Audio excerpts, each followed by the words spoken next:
my tea sippers, and you know what time it is. I hope you have all of your comfort together because it's time to dish tea. And you're dishing tea, darlings, with Big Meat. Can't wait. It's time to dish tea with Big Meat. It's time to dish tea with Big Meat. It's time to dish tea with Big Meat. It's time to dish tea with Big Meat. Darling.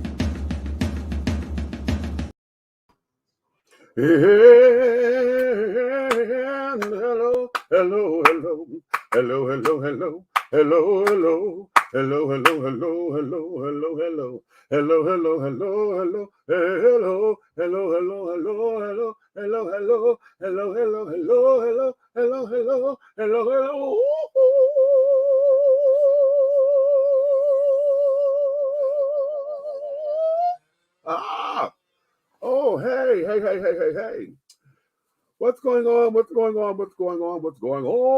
Hello to all of my tea sippers, my crumpet dunkers, my tea brewers, my pot stirrers, and my tea leaf readers, honey. What is your tea today, honey? It's another glorious day, my tea sippers, and I know you know what time it is, darling. So I'm sure you have all of your crumpets together because, darlings, it's time to dish tea, and you are dishing tea, darlings, with Big Meat. What's up? Honey, we are getting into this today. So listen, let me make this announcement now because see, this week, for those of you who are watching, usually I have those of you who come in on YouTube. Well, this week, child, there was a show that we did a while ago, maybe a couple of weeks ago, that I don't know if someone tried to report or whatever. However, YouTube decided that they wanted to suspend me for a week because they claimed that I was giving out misinformation on COVID-19. And I had to challenge that, and I put in all kinds of rebuttals and grievances and challenges and carried on with that. Because I said, if y'all listen to the damn show, honey, I didn't give out any misinformation. I gave out what the shit they said, and we commented on what they said, and this, that, and the other. I quoted and read the stuff as it was given to us, according to the facts and things of that nature. So I'm in dispute with YouTube right now. So those of you who usually watch on YouTube, my particular channel is not up, okay? But we are streaming on Aunt Nikki's YouTube and on Big Red's YouTube channel. So if you would prefer to go to YouTube, which I would say yes, or if you're trying to have multiple screens or whatever, you want to hear it in stereo, go subscribe to Aunt Nikki's and Big Red's YouTube pages, and you can catch us live over there as well. I'll be back on. They suspended me from posting for a week, so next week we'll be able to post. So this weekend, honey, today, tomorrow's show and Sunday show, I will not be able to post on YouTube. Okay, so let that be said. Now, what I am going to say, we have a new announcement. Announcement is, y'all know that we do stream on Black GDP TV, correct? Y'all know I play the commercial here from time to time to let you guys know. So if you have your Roku devices, those of you who are on Roku or smart TVs or Amazon Fire Sticks and all that, please go add Black GDP TV to your channel list, okay? Black GDP TV. That particular channel, we're up and rolling again. By Monday, you'll be able to stream the shows over there as well. So if you missed us and carried on and you would rather go through the litany of what we have up, I'm telling you, honey, we have a lot of coverage and a lot of exclusive content over on Black GDP TV. So please go and subscribe and add that to your Roku channel listings, okay? So that being said, hello. Y'all see I got my bracelets on, right? Okay. Yes, I got my damn bracelets on because, baby, it's bullets and bracelets time today. Okay. We're up for bullets and bracelets today because, baby, I'm here for the fuck shit today. Okay. I'm here for it.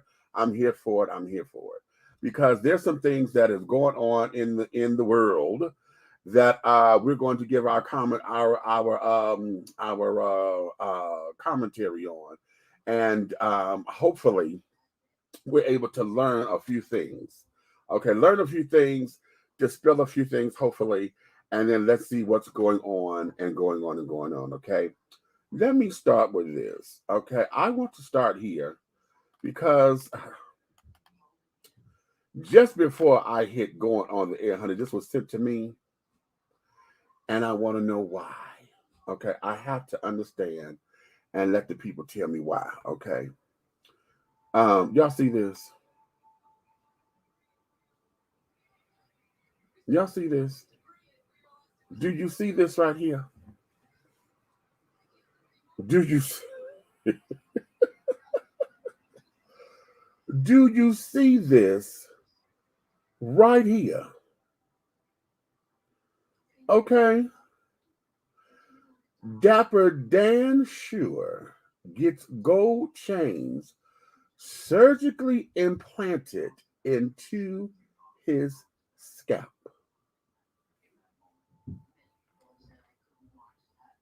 Why? Why?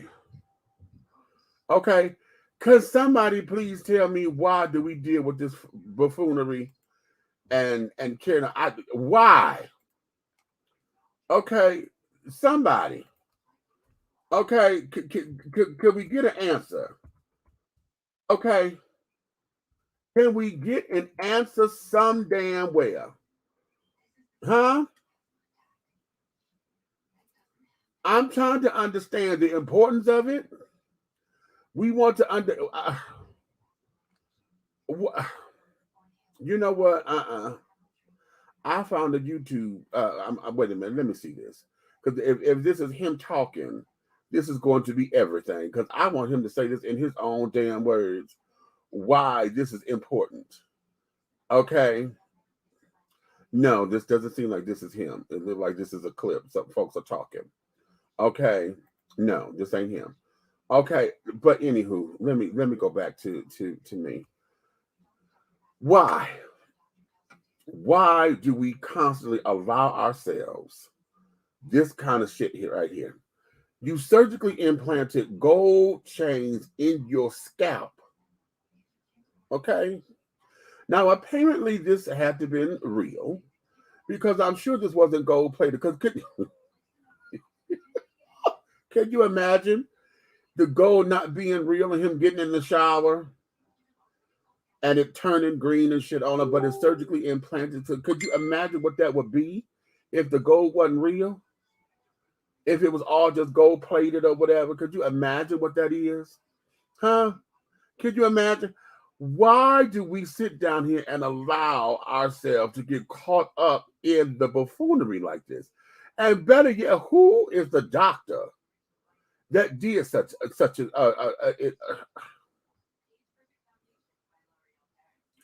it's just downright dumb and stupid. Okay, downright dumb and stupid. Okay, what? Why, Jesus? Okay, I'm trying to understand it. What you say, Todd? You're so funny. No, okay, I'm trying to be real with this. Okay, who does that? Why would anyone sit down here and allow somebody to come and you actually take gold chains to the damn doctor? And then they sit down and say to you, yeah, they gonna do it. Okay. It was stuffed in, you put it back where you got it from. Okay. It would why?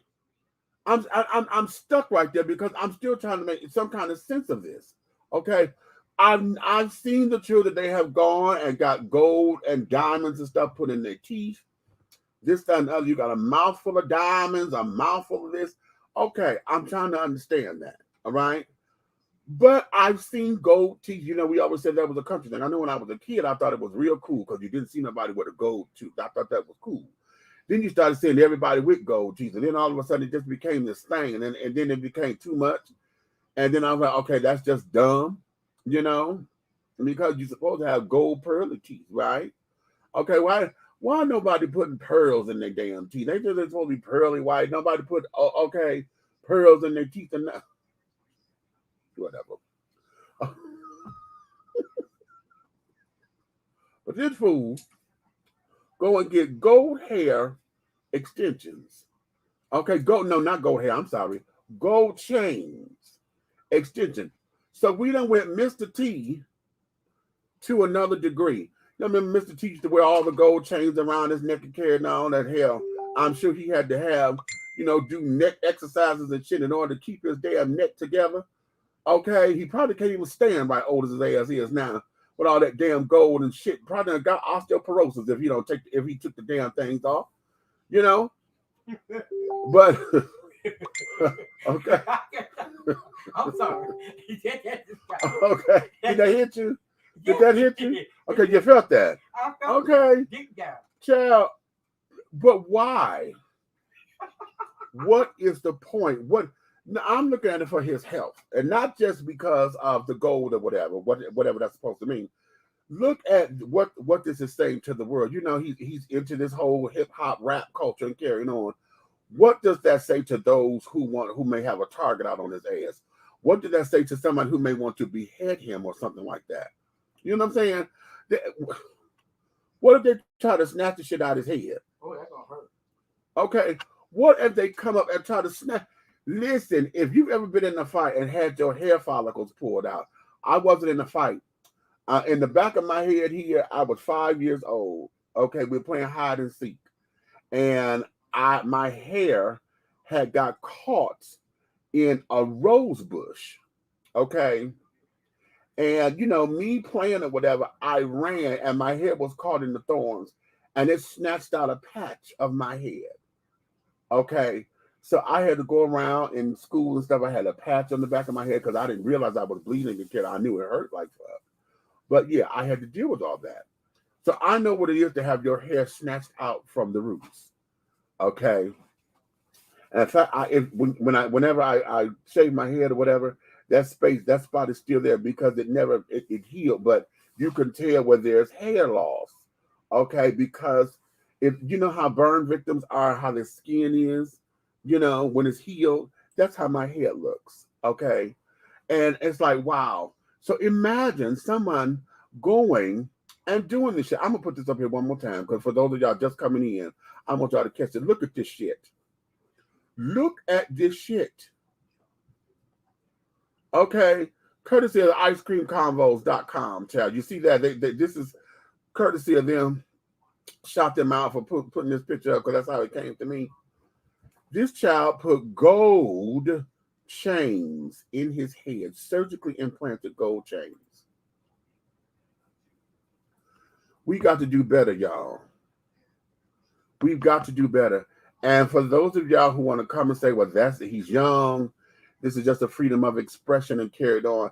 See, I'm going to equate that. I know I'm going to step on some toes right now.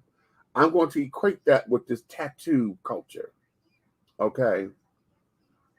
Though I've seen some beautiful, beautiful, beautiful, beautiful works of art, I'm still trying to understand anybody who needs a whole fucking sleeve. Okay. What's the point in getting all that when you got to cover it up to go to work? You put a sleeve to now they sell. This don't even make sense to me.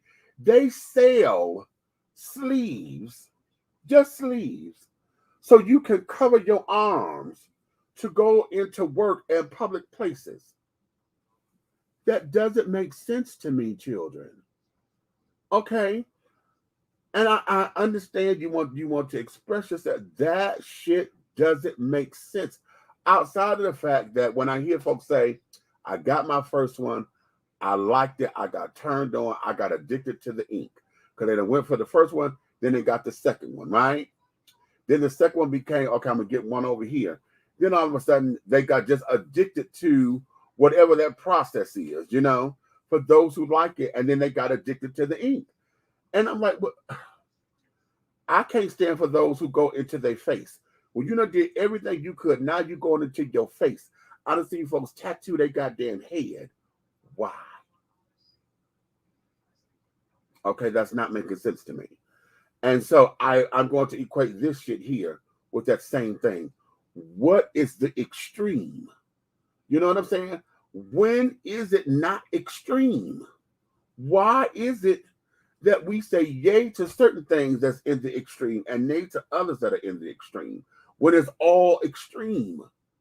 When it's all extreme. I'm trying to understand it. Y'all help me out here. Okay, y'all help me out. Y'all help me out. Y'all help me out. Okay. Hey, Rose, what's going on, baby? Lanier, what you say? I was just thinking today about these procedures that get done and how we need to bring those who perform such procedures up on charges. The problem is so many are ignorant and superficial enough to give it a pass because the surgeons makes money. You know what? Is that the whole idea for capitalism? You know, because everybody now is all about the hustle. They only hustle, they only grind, they only this, they only that, you know. And it's all about, okay, chasing the bag. I want the bag. I want the bag. Okay, I'm going after this bag. And so when you find somebody that say yes, you know, when we talk about extreme, everybody talk about Michael Jackson and all his nasal surgeries and carried on. Who was the person to say no? Why did no, you know, when we talk about trans girls who get all this damn silicone work and stuff done, who is the person to say no? When you look at this, but you see already they got too much shit done. 1 more ounce of silicone, bitch, you are going to pop. Okay, your blood is going to be permanently tainted for the rest of your goddamn life. Okay, if you put 1 more anything of silicone in your damn body. But no, where are the people who with ethics? Is the medical field so that way to where they've lost the idea of having ethics and carrying on nowadays? Is the dollar that rich? This particular rapper, I don't even know his damn music. Rapper Don, I don't even know his music. Does he make that kind of money? And is he that particular kind of popular to where he got that money, to where he had that kind of coin to have gold chains surgically implanted in his head? Does he have a long career? Does he have any kind of longevity to his career that's going to support that shit? Because right now he's young. I say that with the tattoo artists. You know, y'all got all these damn tattoos. What the hell is that shit gonna look like when you in your damn 50s and 60s? When your skin start changing and stretching? Or better yet, how many of y'all are not in the sun and you get all wrinkled? What in the hell is that shit gonna look like then? Have you thought about that? No. And these are the things where I'm trying to get. What the hell is going on? Okay. Why are we not looking at these extremes? Okay. If you're at an extreme, why are you at an extreme? Buck, you just come in. You don't know what's up? Hold on. I'm going to show you one more time. I'm going to show up one more time. This child here done got his head surgically implanted with gold chains. And it's got to be real, child, because I'm sure it's not. He couldn't have done that with gold-plated shit. Okay, it couldn't have been plastic because he's got to wash his ass. And getting in the water, in the shower, and carrying a child, who thought? Okay, who's thinking? Who's thinking? Okay, child. You know what? I'm gonna do this because you know I'm glad I got this up here because I think I'm gonna just start doing this whenever shit is just on the brain, honey. Protect yourself, honey. Please wear your mask. Wear your mask. It is very important for you to put on that mask. Okay.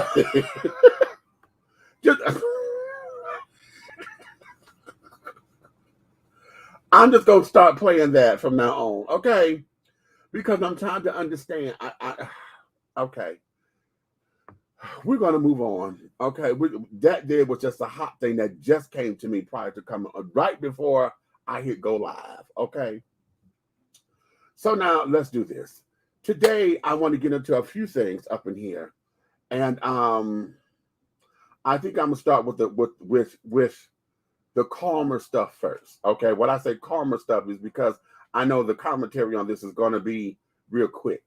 Okay, and the longer stuff, and I want to make sure that we get some teeth into this. Okay, but there's a few things on here that has come across my desk, child. And the first one I'm going to talk about is something real dumb, real stupid, and the way how the story is told, you can read between the lines and carry on to understand what the hell this is. Now, this happened just early this morning. Okay, I was up on the phone. My friend Lamar called me. Lamar, we're talking, and then he thought I was at work, and I didn't work last night. So I'm like, okay, what's up? So we going through having a wonderful conversation, and he says, damn, this is just on the news. This child just got robbed, and they stole this child's puppy.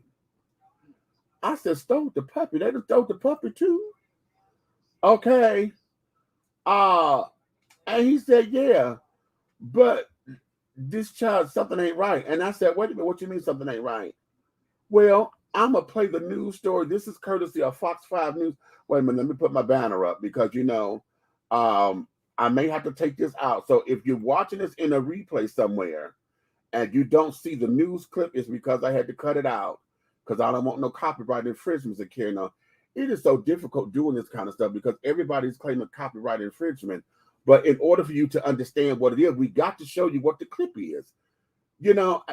Anyway, that there is broadcasting and commentation and carrying on at its finest. But check out the news story. And we're going to listen to what the news story had to say.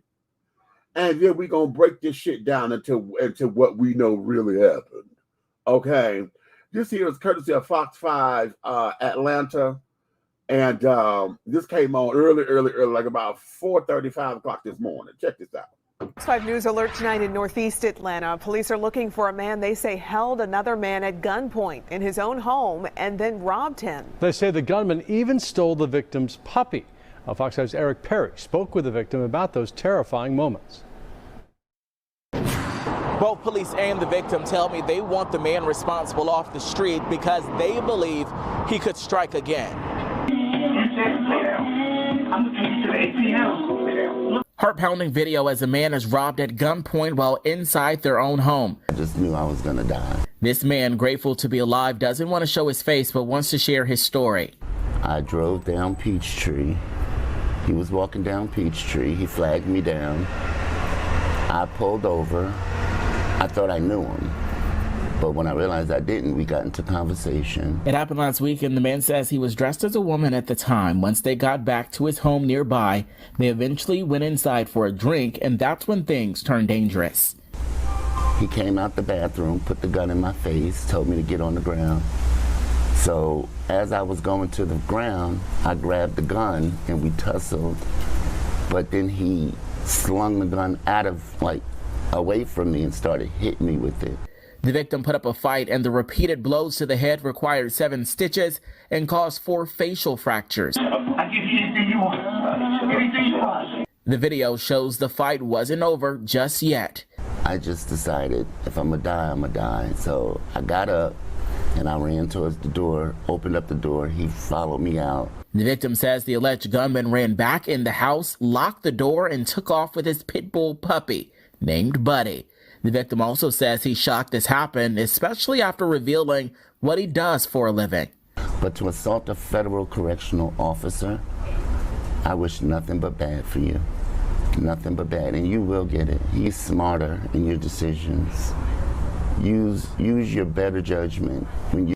As police continue their search, this victim is warning others to be careful. So yeah, I definitely think he's going to do it again. I just hope he's not dumb enough to do it here again, because now I'm ready for him.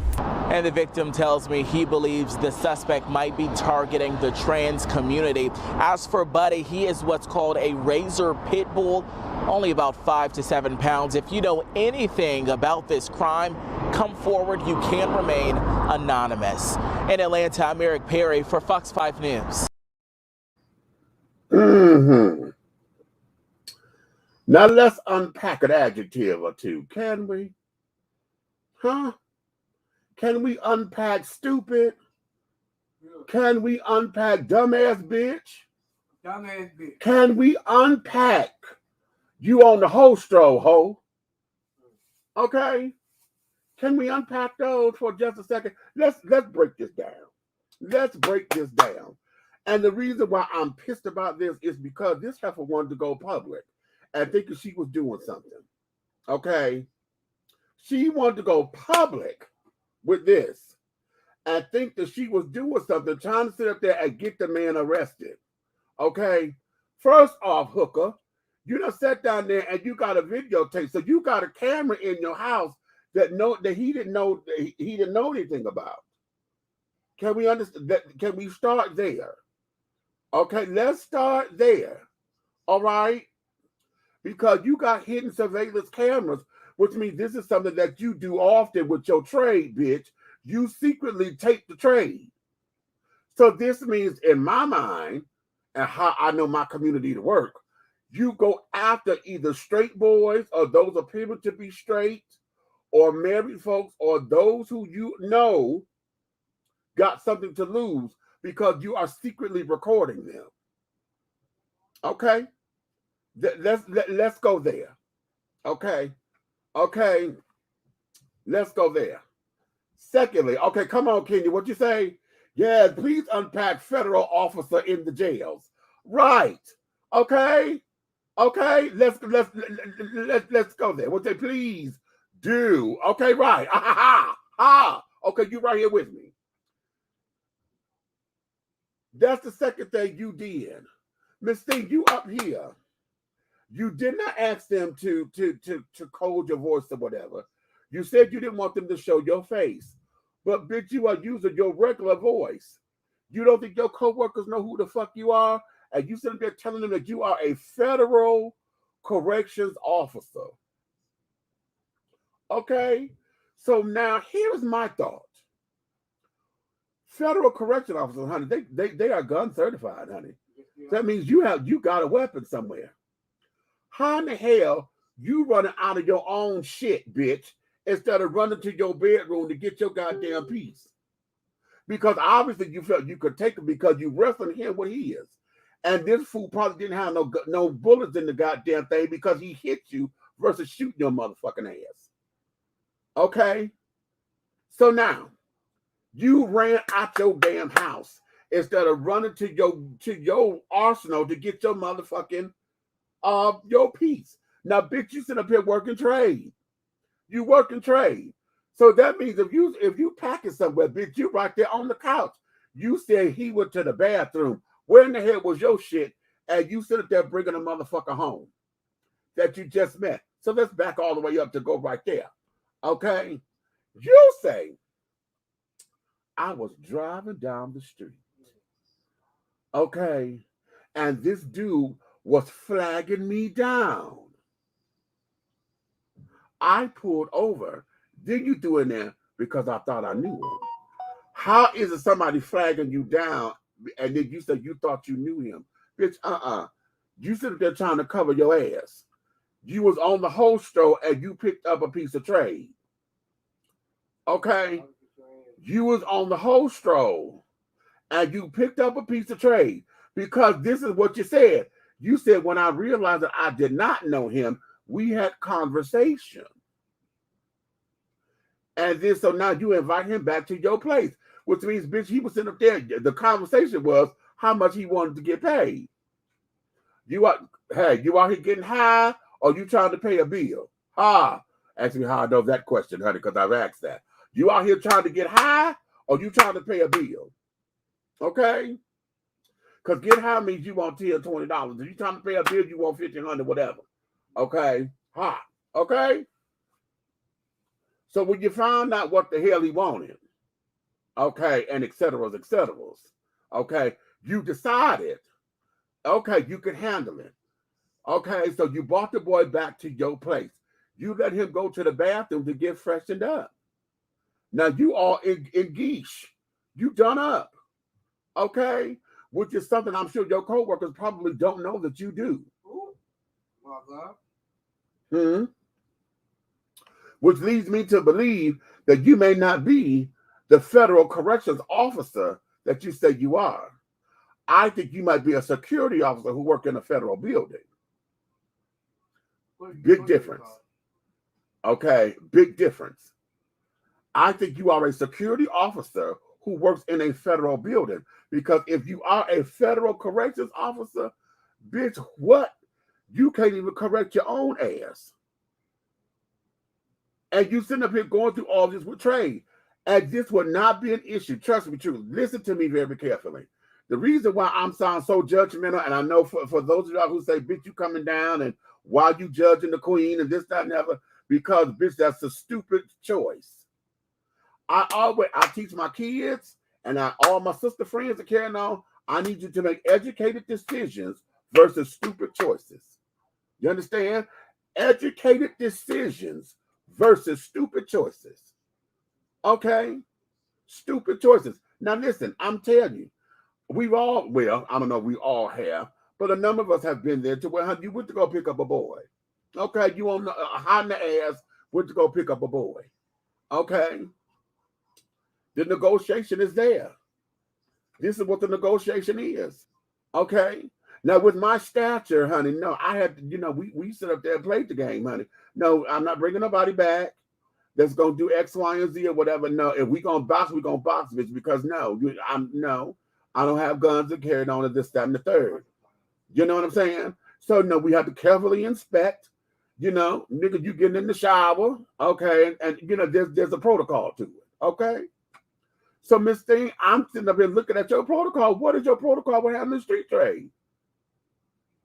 And I'm still going back to this damn camera, because perhaps the camera is for protection, like it should have been in this particular instance.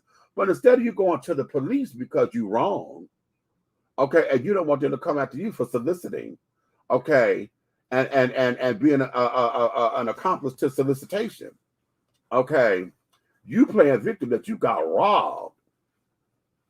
Huh? Talk to me, children. You sitting up there playing that card. And again, here is where I get pissed. How in the fuck are you running out of your own shit? Number one. Number two, for the trade to come back, lock you out of your shit, and then still take your motherfucking dog. The puppy. The puppy. The baby. Okay? How? How does this work?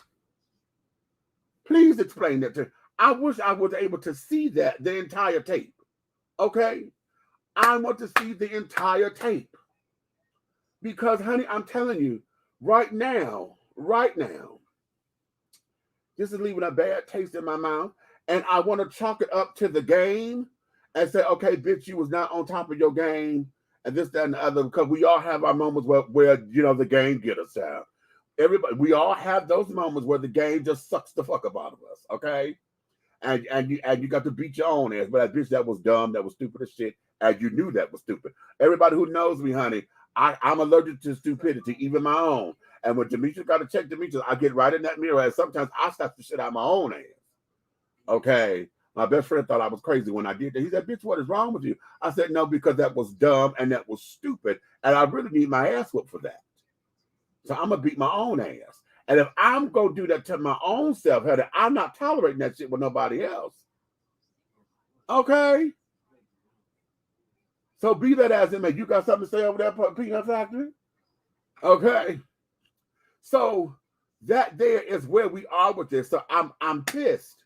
Because why did this child feel that she needed to go public and go to the news? And they say, oh, I think he's targeting the transgender community. Wait a minute, you're not considering yourself trans. You didn't announce yourself as trans. You said, I was just dressed up as a girl. So, Miss Thing, you're a transvestite. You're not a trans woman. You're not, or did we miss that? Okay. Did we miss that? Because see, now what you have just implied is, this is what I do for a hobby. Okay, I get up and geeks and carry on, and I go out to get the boy. Because see, now you playing. See, this is playtime for you. You understand? This is just playtime. Okay, so I'm trying to understand and get all of this because it's not making sense to me. It's not making no kind of sense to me whatsoever. Okay, and then here is where I think the insult comes in. You sit down here and say, you need to make better choices. You need to think and make better choices.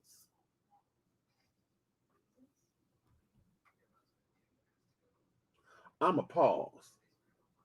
Wait a minute. No, what I'm going to do, what I say, I told you I'm going to start doing this. I'm start doing this. Please wear your mask. Wear your mask. It is very important for you to put on that mask. Okay. I'm okay. Yes. Okay. The fuck is this? What? Let me go to the comments and see what y'all say. Y'all come up in here and talk to me. Okay. Y'all come up in here and talk to me. Cause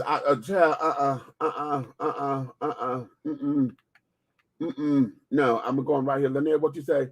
With that camera in mind, the dude may have found it, and that may have been why he spazzed out. There's more to this story for sure. You know what? You may have a point, but here's the thing. The reason why I'm gonna say no to that, because he didn't do anything to cover that camera up, to shield his identity. So he may not have known that. I think he came up in there to do what he did. Okay. And that was Miss Thing thought she was going to get her some dick. And what she thought was dick in his pants, because you saw in the video, he come out his jogging pants with the gun out his pants. So what you thought was his piece, honey, was actually a piece. Okay. Yes. Okay. That you struck up a conversation with. Come on now. Okay, we had conversation, and then you decided to take him back, but you thought you knew him, right? So what in him waving you down, I thought I knew him, and then you got into discussion that says, yes, I'm going to take you back to my place for a drink. Where was the cocktails? Because wasn't no cocktails no damn well. How about that? Huh? Let's go there, huh? Okay, let's go there. Okay, the story behind the story. Of course. Okay, how much to a hungry mofo at that? Okay, right. Okay, right. That was the conversation. What you need, baby? How much? Okay. Again, like I say, are you out here trying to pay? You trying to get high, or you trying to pay a bill? Okay. That was usually my little line, honey. Okay, just pop it in. Hey, Miss TC, what's up, girl? What you know, no good. I'm on that. I'll have that for you before your deadline. I'll get that to you. Okay. Oh Lord, now, Big Meat. Okay, listen, now y'all know. Okay, and this is down here in Atlanta. Like I said, this came on the news this morning. This was on this morning's news. Okay, I don't know if it happened today, but it made this morning's news. Okay, and carrying on. Okay, you saw the reporter. That was a live shot with the reporter. Okay, so I'm just outdone. Okay, I'm just outdone. Okay, I'm done, and in this particular case, I'm having issues because what was the need to go to the media for? Embarrassment. They're trying to embarrass the boy. Okay, what was the point of taking this to the media? Because of the puppy?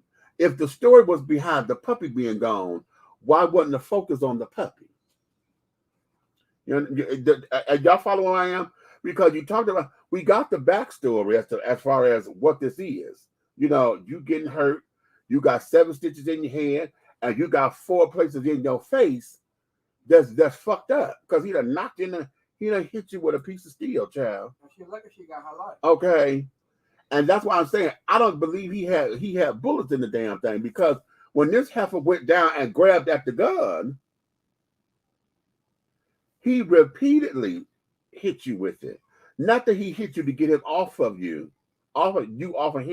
and then fired it, he repeatedly hit you with it. Okay, so that leads me to believe he may not have had bullets in that particular weapon. Okay, so that's very interesting. Okay, very, very interesting. Lord. Okay, Kiana, what'd you say? Yeah, that ending, better choices. She wasn't even ready for that. For that.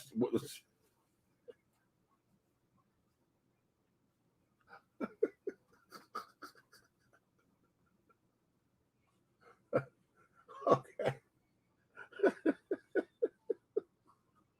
I couldn't even finish reading it.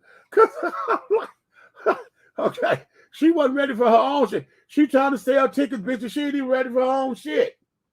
Okay, she ain't even ready. She don't even believe what the hell she said, honey. She don't even believe what the hell she said. That there was just television fodder. Okay, now the question becomes for me is that now that this story has aired, who else? All her friends are carried on because somebody know who the hell this is. Okay. They know her furniture from the pictures in the damn video and shit. You know what I'm saying? Who done gave her a call and who gonna sit down there and co-sign her shit? Girl, oh honey, I'm so sorry. You know, girl, he did you. Who gonna co-sign it and try to pacify it versus who gonna get in her ass and say, bitch, no, you know motherfucking well that you had no business taking this to the motherfucking news like this, bitch. If you so busy worried about whatever trying to catch him, you should have took the damn video footage to the cops. You'd have had a better chance standing that than sitting up there putting it out there. Because they didn't say that the police are looking for him or whatever. Okay, they just say they hope he gets caught. They didn't say there's a come on now. He would have been a gutted fish. Ooh, come on now. Yeah. Okay. She gonna feel real stupid if you come into the house and finish her ass. Well, wait a minute. Okay, because she just said he'd be stupid if he come back to the house.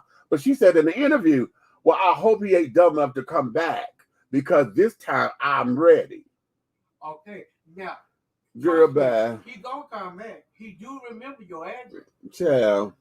Honey, talk about the motherfucker that read her story on the wire and decided let's send a crew and make this a news story. Well, how about that? Okay, how about that? How about that? Okay, because how you know what? You talking about down at her place of employment. Okay, right. Because Kiana, I'm sitting here talking about her damn co-workers. I ain't talking about the damn inmates if she is this federal correction officer. They know her voice. She talking every day to them folks. Okay, talking every day to these children. Okay. Woo, child. Okay. I'm right. You can't be going out here tricking children. You can't go out here tricking and don't know the rules of tricking. Okay? Especially, y'all know I say this all the time. Trade ain't trade no more. Okay? Trade ain't trade no more. Wait a minute. Red that just came up in here and he flagging me down. He flagging me like he waving in the 747. Come on up in here, Red. What you got? What you got? What you got? Oh, that's how I used to run the hose on the track. Like, yep. Bitch, you Boulevard. Bitch, you Constitution, you Avenue, you drive. You motherfucking dumb. Oh. Stop it.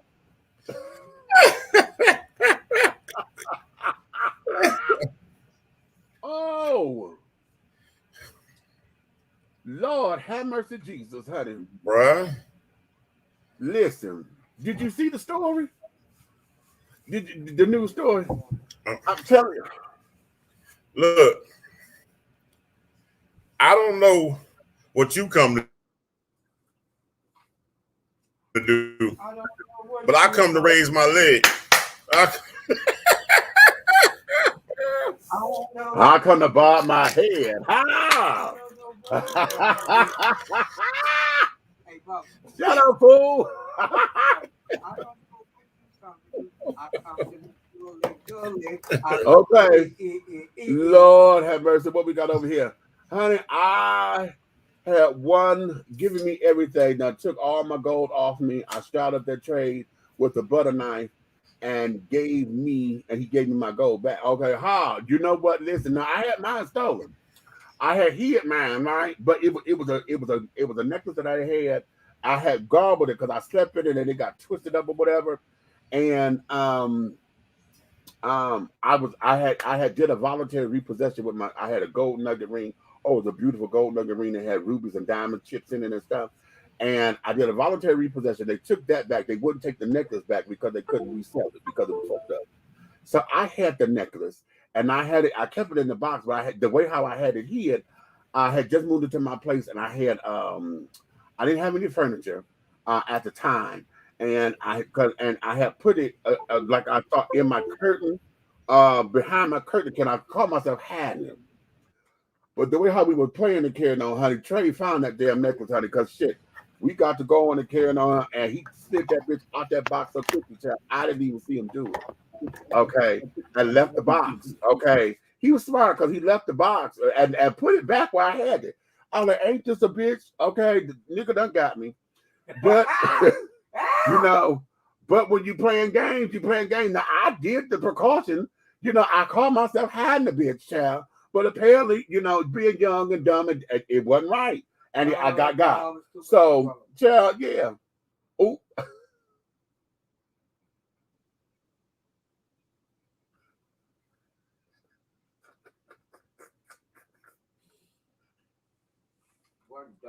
I'm going to hit this one. I'm going to hit. Oh. I'm going to hit this one. God, I'm going to hit this one. Oh. You know what? Fuck that. I'm going to get me a firework. I'm going to sit down there. I'm going to get me a goddamn Uzi and just take spaghetti noodles. I'm going to Uzi your motherfucker there. Okay. Just Uzi your ass with spaghetti noodles. Now check your sound because I can't hear you. Check you low. Check your sound.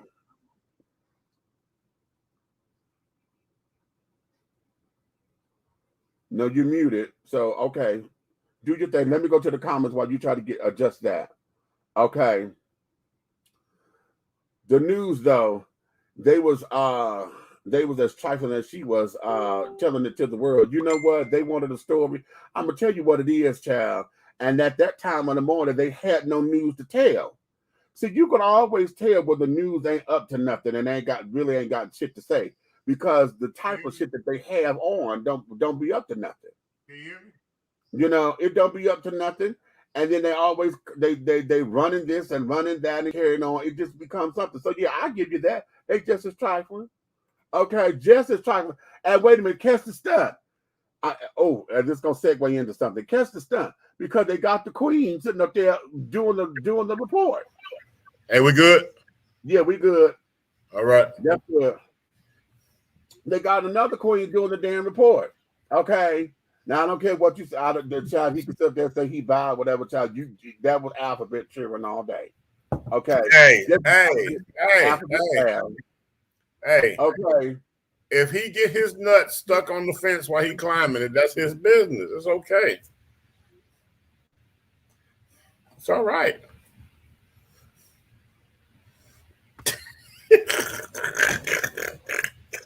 Okay.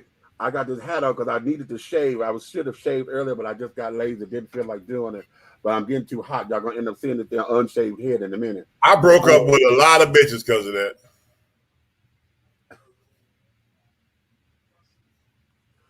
Shit, they didn't shave. Man. Or was it just being lazy? Now hear this. Big Red really don't like feathers on his chicken. Well, how about that? All right.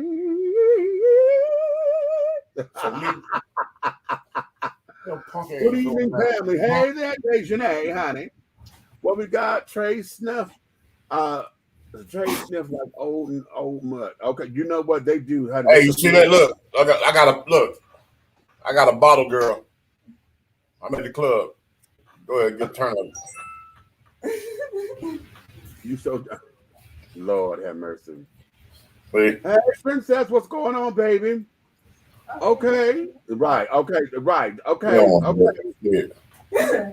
So now that there is of that, honey. You know, God bless her, God keep her, and Lord help us if somebody who knows her end up watching this and show her this. Because Miss Thing, I'm here to tell you, girl, if I ever find out who you are and we sit down and have conversation, just know, honey, I'm not gonna be nice. I'm gonna say everything I'm gonna say in love. Because we all had our stupid moments and carrying on. But Miss Thing, Well, personally, if I find out who you are, I'm gonna put your ass to work. Cause I'm done. Because you look like I could get 85%. Oh, not 85. Okay.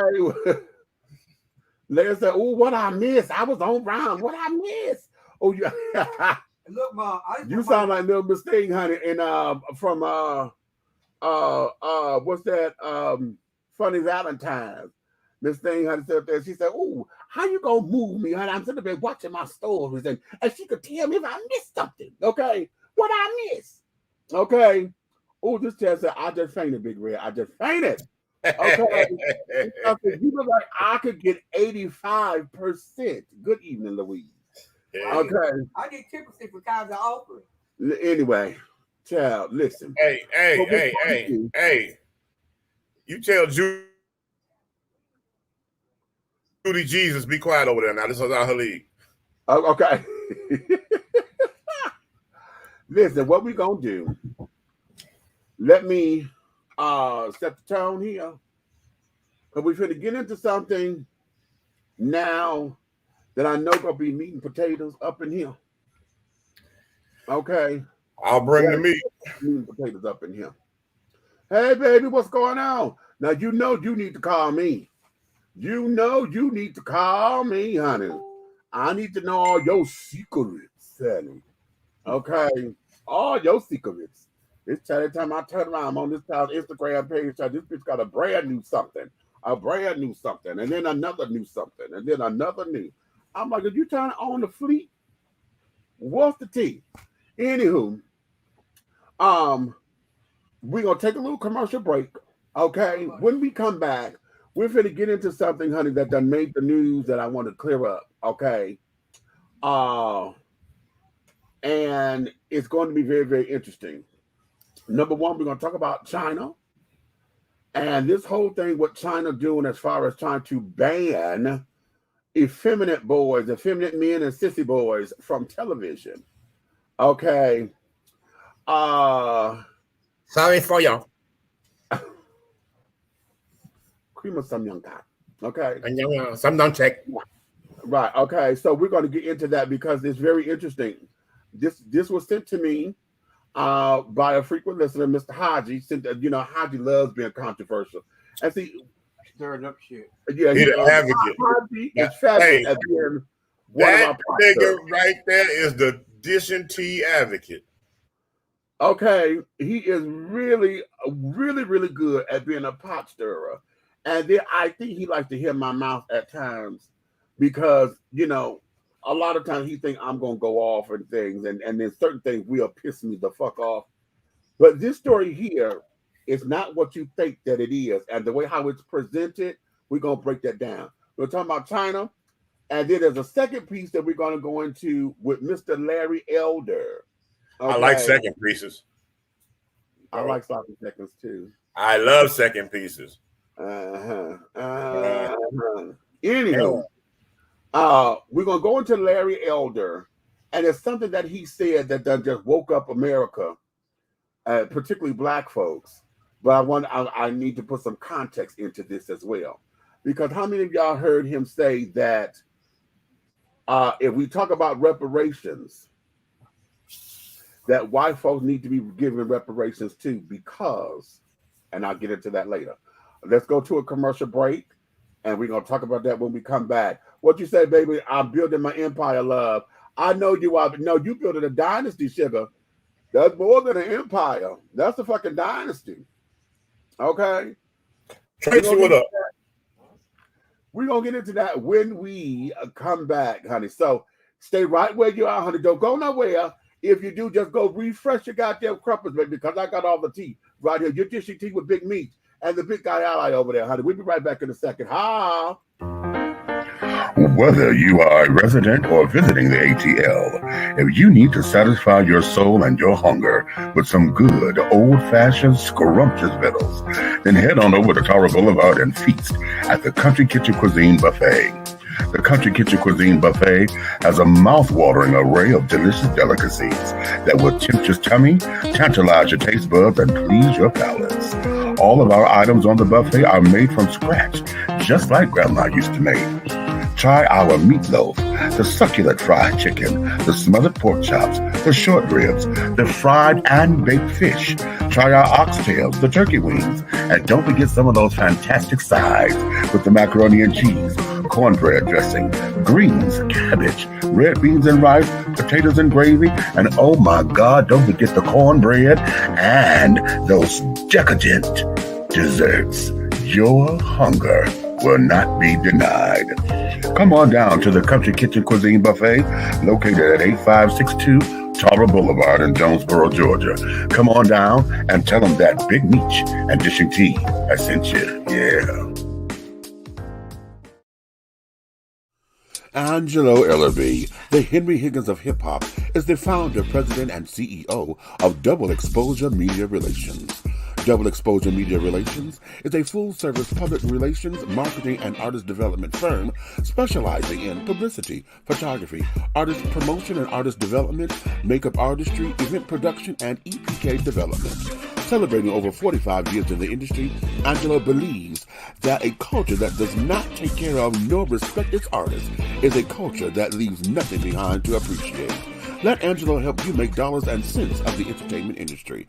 Contact Double Exposure Media Relations at 201-224-6570. That's 201-224-6570. We're not asking for your permission. We're not seeking your approval. We're claiming what's ours in the name of our ancestors. We are their answered prayers. This is more than a movement. This is a revolution. Black innocence. What are yours today?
The views and opinions expressed here on Dishing Tea TV are strictly those of the hosts and guests of this program. They do not reflect the views and opinions or governing actions of any of the sponsors or affiliates of Dishing Tea Entertainment, Artist First Entertainment, Big Guy ENT, Atlanta Hot Radio, Black GDP TV, or Diversity TV. Your viewing and listening discretion is advised.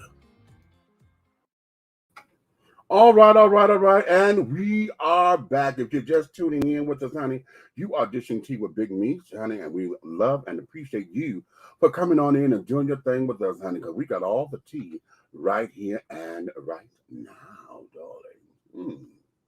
Okay, Red, you back. Let me bring Red back on up in here. And carrying on, Aunt Nikki is not here with us, child. She took her second shot yesterday for the vaccine. And she woke up today, honey. She said she couldn't hardly lift her arm, but she wasn't feeling good. When I talked to her earlier, honey, that girl was out. She was walking around the house looking lethargic, honey. So she may be asleep right now, I'm sure. And I know she's gonna apologize tomorrow, but oh, child, I forgot. No, you took that second shot, bitch. You are done. Okay. What up, EB? Right. Okay. What's going on?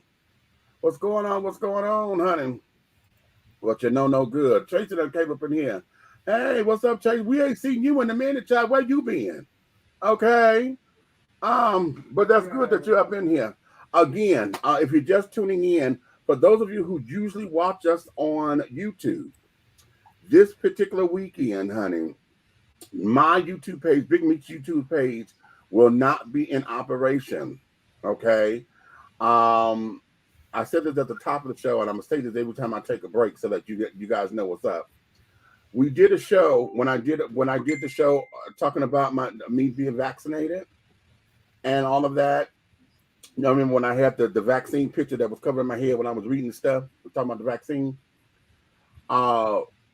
Either somebody reported it or whatever the case may be, but YouTube flagged me as saying I was giving misinformation about the COVID-19 stuff.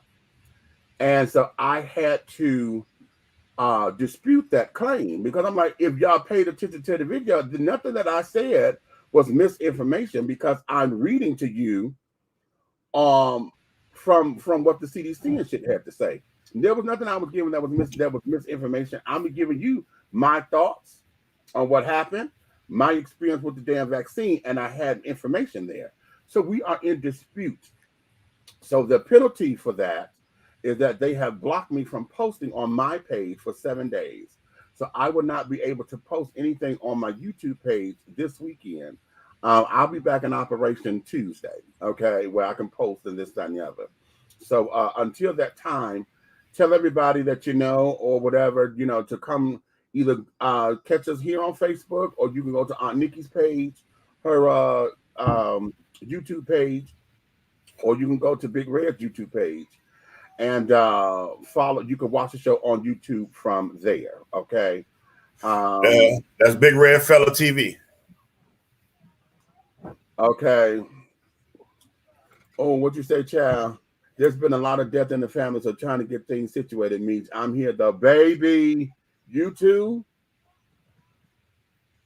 Damn, Tracy, I'm sad to hear that. Y'all know I lost my son. Red lost his son at the beginning of the year. Then he just lost his brother. Nikki lost her mom a couple weeks ago, and then her stepmom just passed a couple days ago. And so, honey, we have. Yeah. And one of the corporate connections that I had the meeting with today, he lost his uncle. My God, I was on the way to the meeting, and we got the news. So, honey, we holding you up, child. We're in a time in our life, child, to where what they say, if we ever needed the Lord, we sure do need him now. Okay. Okay, Miss Thing, eat. I don't need no commentary. Okay. So right now, looking at the world that we live in today, if we never had a clue of how much we need each other, even if you don't believe in prayer or God or whatever the cosmos is or whatever that religious aspect, if you're not into it, What we do need to understand is that we need to think well thoughts, positive thoughts. Keep people in your happier thoughts. Even if you can't stand them, just wish them well and send them on their way. Okay? Just wish them well, honey. You go on to take care of you. Go do you. Honey, that's all. Baby, listen. I'm not going to hate or whatever. I can't fuck with you. Just go do you, baby. Go do you. You just got to go do it over there because that's what you do with your enemies and things that for people you don't fuck with. But the folks that you love and you support and things of that nature, honey, you encourage them. Let them know, listen, honey, I know this is a tough time. I don't have nothing but pretty words at the moment because I can't tell you how to feel or what to feel. Just know, if you need me, I'm here at the beck and call. Okay? If you just want to breathe, I just want me to be there, okay, I'm here. Okay? So, yes. I like that with the praise reports for all our friends, right? Because I'm one. My whole philosophy is I don't pray anymore, honey. I send up praise reports because when praises go up, that blessings come down. That's how I facilitate here. So I send up praise reports of peace and love and understanding and solitude and strength. And just sitting up there getting my mind together for clarity, honey, to heal my heart from the pain, and all of that. So those are kind of things that I send up for friends and loved ones or whatever, because sometimes it just becomes pretty words. And see, I send up praise reports because you can't get everybody to pray for you, honey, because some folks come in with the wrong energy. If you send up a praise report, just praise, honey, and we'll do it that way. Okay. So yes, honey, yes. Okay, Eric said, what? Sorry for your loss. I've had a recent death in my family as well. Damn, Buck, we didn't know that. Okay, damn. You know the deal with censorship. We must break from those platforms and build our own unshameless plugs. www.rawmultimediagroup.com. Is that you, Kiana? Is this, wait a minute. Get me some information on this immediately. You know, I am one to sit down there. We buy black. I'm one who say buy black all the time. Okay. And carrying on, especially if this is a black, yes, live streaming for our people. Come on now. Okay. I never censored you. I fucks with you the long way. Come on. Not the long way, honey. Come on. Okay, let me take him down until he come back. Okay. Oh, and then he came back. Okay. Well, I don't have time to hate anybody. The rest of my life will be spent on loving people. I heard that. Yes. Keep us informed. Most definitely. Okay, y'all see that? Wait a minute. I'm gonna make a banner out of that. I'm gonna make that to be a running banner. Hold on, Keon. I'm finna go ahead to do that right now. We finna make this a running banner so folks can go ahead on and see what you all about. Okay. www.raw. What? Oh shit. What is it? Wait a minute. I had my thing here, and I missed it. Hold on. I was trying to type from here, and www.rawmultimediagroup.com. There we go. Thank you. Raw Media Group. Okay. I'm trying to create a banner. Okay. www.raw media. Is it multimedia group? Raw Multimedia Group. Yeah, that's right here. www.rawmultimediagroup.com. Okay. Rawmultimediagroup.com. Okay. Cool. Add the banner and let me roll that. Okay, let me roll that. Y'all go ahead on and y'all go check that out. Research department, you in the building? Go check it out. www.rawmultimediagroup.com. Okay. Yes. Okay, what we got over here? Night Network. Oh, where did you create that? Network. 313. Network313.com. You better come on now. Okay. Yes, the multimediagroup.com. Okay. Come on, children. See, that's what I'm talking about. Y'all see what the pandemic has done for us? It has made us to become self-reliant. Okay, and carrying on this, that, and other. Now, for those of y'all, is chasing the bag and carrying on. The money is coming. All you got to do is just stay diligent. Stay diligent. Stay diligent. Even for those, and I'm talking to myself because there are times where I know I procrastinate and shit, and this, that, and the other. But you got to stay diligent. Stay diligent and you got to stay focused. You got to revisit your mission statement every day. Revisit your mission statement. Revisit your mission statement. Put your hands in the air if you're rocking with me. It's Eric B in the 313. Okay. What you say? Yes, thank you, darling. You're welcome, baby. Okay. We fucked with each other the long way. Okay. Okay. What you say? Been in operation for weeks now. Website should be up next month. All right now. All right. Okay. So be that as it may. Let's get into this. And I think what I want to start with, flip a coin. What should we go to China first, or should we stay here in the States and deal with these black folks? Hashi. Let's go. Okay. We're going to go to China. We're okay. Okay. Me love you long time. Me so honey. Me so honey.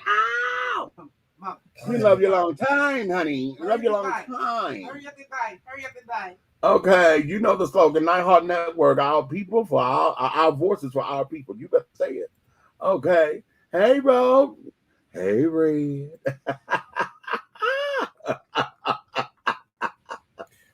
Road. Okay. Road in the building. Okay. So let's go here. We're going to go right here to China. I'm going to share this screen while I read this. Okay. Well, let me set the precedent. Okay. Oh, wait a minute. I did not put the picture up. Let me put the picture up. Okay. There is this picture that's been going around that has become the bane of everyone's existence. Okay. Oh no. And for those of us who are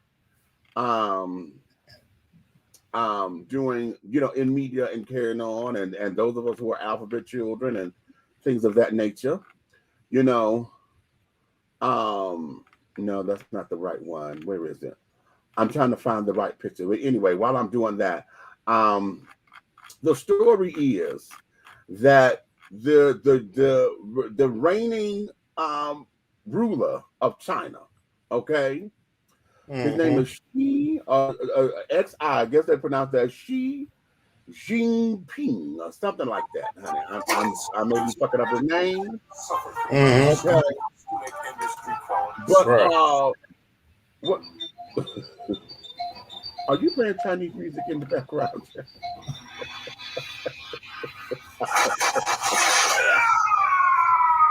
I swear I can't do nothing with you.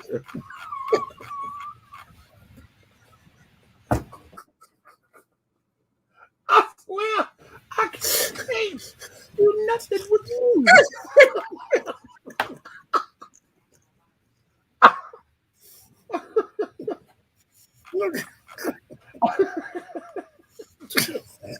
Because I wasn't ready, number one.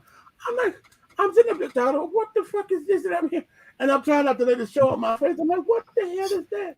Okay, anywho. The children, the new ruler is saying that they don't want, they're going to ban any depictions of what he calls city boys and effeminate men from their television over there in the entire country. Okay, in the entire country. Okay. Now, the thing is that this here has become a whole big to do within the last couple of days, right? That it has the airwaves. Okay.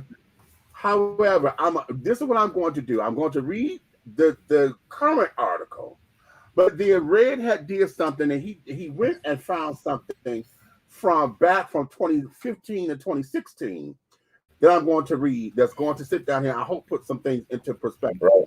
Okay, but it says here, China bans men from TV seen as not masculine enough. Now that's the title of this. This is coming from Learning English, voanews.com. Okay, voanews.com, and this is Learning English, and this is dated for 2021. Okay, and it says China's government has banned from television men who do not appear very masculine. The government told TV outlets Thursday that they should advance, quote, revolutionary culture.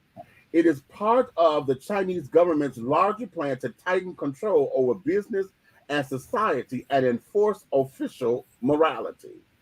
I want you to catch that word. To enforce official morality. Okay? Now this is you know what? No. Okay. I'm not gonna no.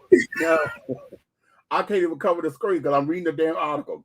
Listen, President Xi Jinping has called for a quote-unquote national rejuvenation with more Communist Party control of business, education, culture, and religion.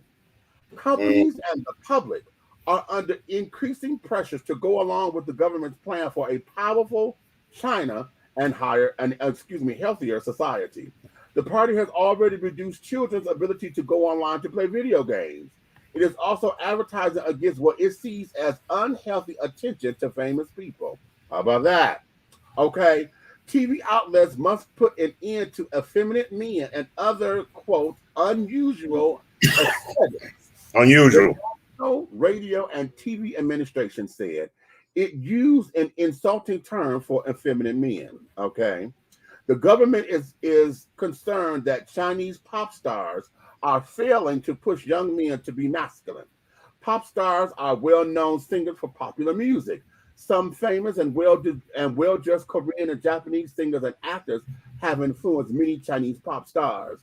TV outlets should not show, quote, vulgar famous people or praise wealth and fame, the government said. Instead, programs should show Chinese traditional culture, revolutionary culture, and advanced socialist culture. Okay, Xi's government is also tightening control over the Chinese internet industry. It has started anti-monopoly, data security, and other enforcement actions against companies like Tencent Holdings and Alibaba Group.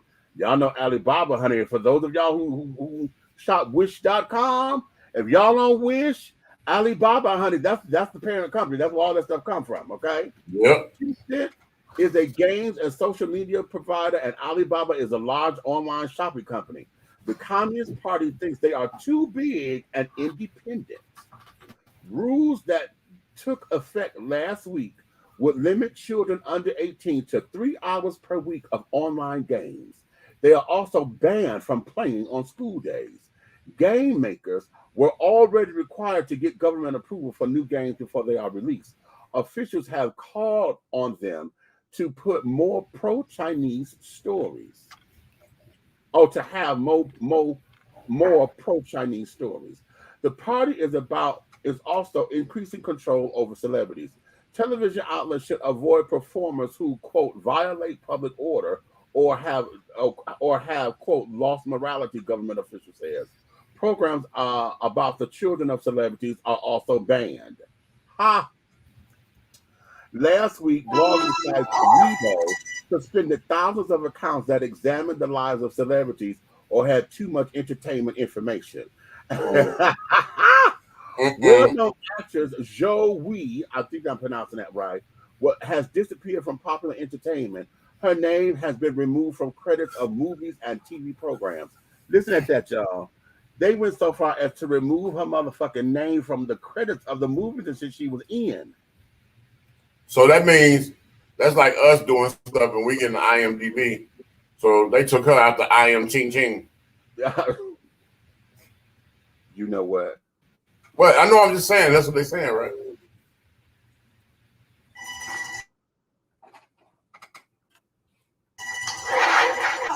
I'm sick of you. Okay.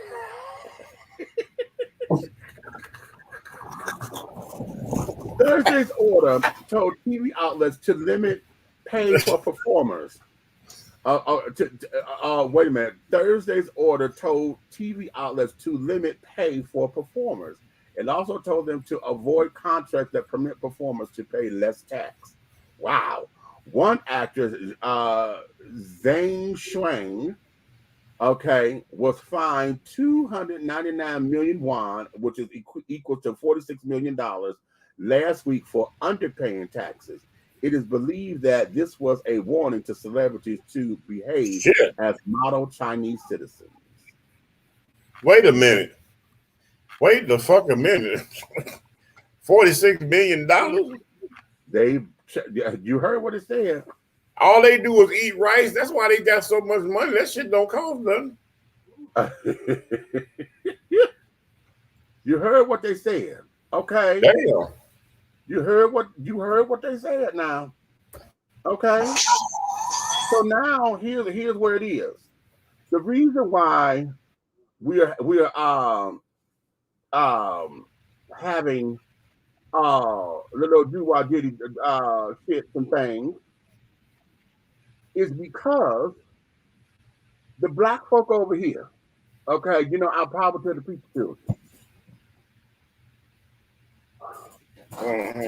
And I'm in particular, I'm going to say Tariq Nasheed. Okay. I have no problem mentioning these children's names because I'm only going to say some shit that he said in his broadcasting. And I'm going to say this for the record. I've only heard maybe. Wait a minute. Did I erase it? I did erase out of it already. I closed it out. I couldn't take no more. I only wanted to hear what he was going to say about this particular piece. It may have been about 20 minutes worth of programming. Okay. So that I could get his take. When Haji sent it to me, because Tyreek put it up there. And Tyreek's thing, because he's using this language, okay? He's saying, okay, China is stopping all this buck breaking shit. Okay. He said that China don't want the buck breaking mentality or training to go over there, and so they're blocking the whole white supremacist regime. Okay. Now I want y'all to understand something why that's important. That I'm stressing that because he has just done a movie, okay, called Buck Breaking. Okay. So right now that there is branding, if you will, to get folks to go see what the hell he's talking about and this, that, and the other. I have it, and it's not as bad as I thought it was going to be. But I watched it because I want to hear what the hell this was. And a lot of y'all said, why would you sit up there and spend money on something that you disagree with?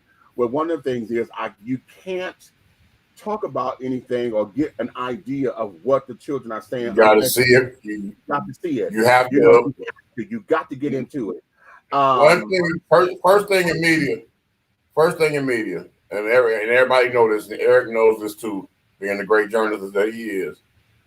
First, you're not supposed to trust nobody's information but your own. And how are you going to obtain the information if you don't doggone get involved? Right. So, you know, and I heard a lot of people come fussing about that.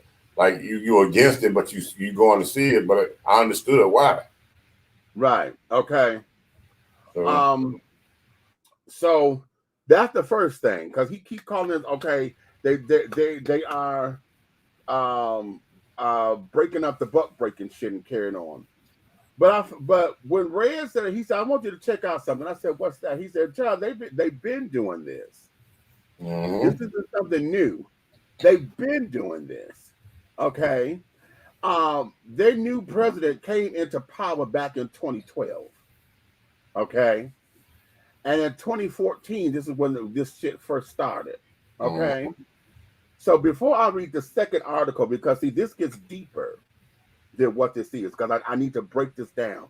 What I want to get into with the black children is that, you know, everybody co-signing, oh, well, you know, they stopping all this butt breaking shit, and you know, we need to do better with taking them because the LGBT, everything we see when it comes to black folks, you know, they're throwing it in our faces. You know, it's always man on man and woman on woman or trans this, you know, and it's in all the programming and stuff. Everything that you turn on that's supposed to be centered around us always have that, you know, or that element, or they put in that element. It's because it's a part of everyday life. One of the things that we do is to be inclusive with showing you what the fuck the world is. Okay? When we tell our stories, we don't tell it from a monolithic point of view. We tell it from our fucking experience.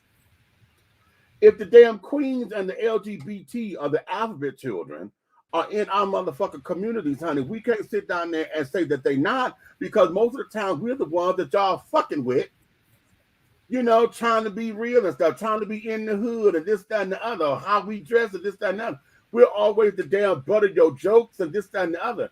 So it won't work unless we're what part of the joke? The butt. Okay. The ass end of it, honey. How? Okay.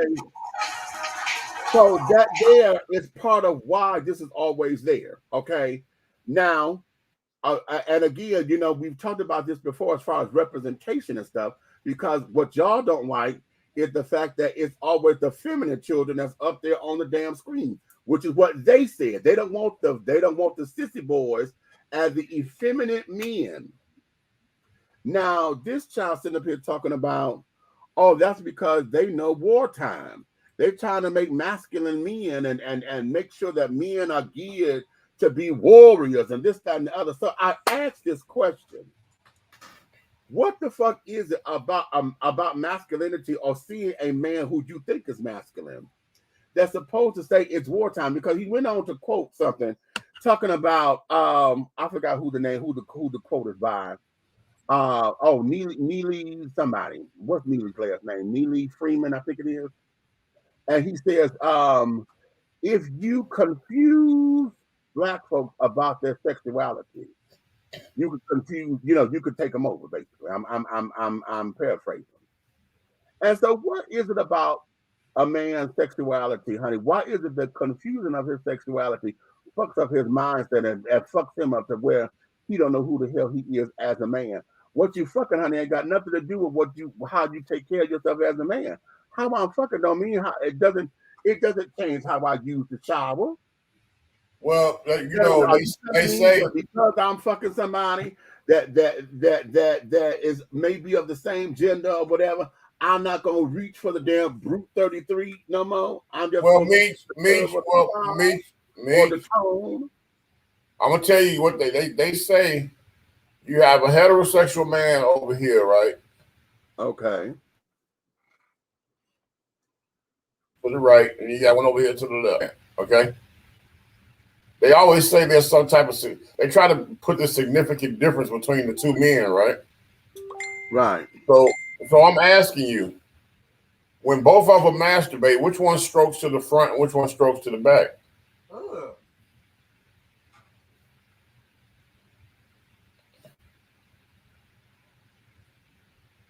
Oh, my fault. They stroke the same way? Right. Okay. Don't make me. Okay. Man, is one of them jerking and the other one jacking? I mean, somebody tell me. Right. How about that? Now, you know, that's cultural, honey. Jacking is for black folks, jerking is for white folks. Oh, really? So is it safe to say anal sex came from Anglo-Saxons? Well, possibly. Possibly. Anglo-Saxons? I'm just asking. Because I like to make white folks the butt of the joke, but it's okay. This is where this goes, honey. You know what? Stay the fuck out of everybody's bedroom and take care of your own personal space, and we'll live happily ever after. Well, you know what? That there is what I always say, because when we're on this is what I said about going to war. Nigga, if we sitting up here and everybody's trying to fight, and how many of y'all seen in a group fight? Okay, when a group fight goes down, or is somebody getting jumped, are we sit up there trying to talk about who gay and who not, unless it's a gay bastard, a straight dude, a group of straight dudes are specifically jumping on the gay person? Bro, let me go ahead. May I? Okay. Go ahead. I'm a solo you. Go ahead. Go okay. ahead. I was in maybe probably the fifth grade. You know what I'm saying? We just not figuring out about who you're gonna be, where you're going, whatever. You know what I'm saying? Right. And I had a friend, and his name was Marshall, right? Okay. Marshall was a big boy. He was gay as all outdoors. Anybody who knew what gay was at that time in their life could tell, because he was real flamboyant, right? And they used to pick on him and pick on him and pick on him. Now, Marshall never did nothing wrong to me. I always thought he was cool. He sit there, he talked. Marshall would get his shirt off his back, so I ain't paying no damn attention. I goddamn had lunch with him, and when everybody else was, you know what I'm saying, the people, well, it was a few people that sit around. We sit at the same table, chop it up. Shit, Marshall ain't been more interested in your ass, you know what I'm saying? Right. But Marshall was just being who he is. He wasn't afraid at such a young age to live in his doggone life. And evidently it was okay, because at that young age, you still at home with your parents. Evidently your parents have accepted you, because he wasn't having no terrible life. But I'll tell you, just to get back to back to the center of what you was at, I have had situations where all the little knucklehead doggone ghetto little children was gonna jump Marshall after school, and I ain't let it happen. Me and Marshall got back to back, and we went to whooping all their ass. Oh. Marshall might have been fighting and windmill and everything, but I promise you, that nigga had windmills like Mike Tyson. Yeah. So goddamn it, with him windmilling and me motherfucking kung fuing, they didn't have a chance. Wait a minute. Wait a minute. Was everybody kung fu fighting, damn it? Keeping it one.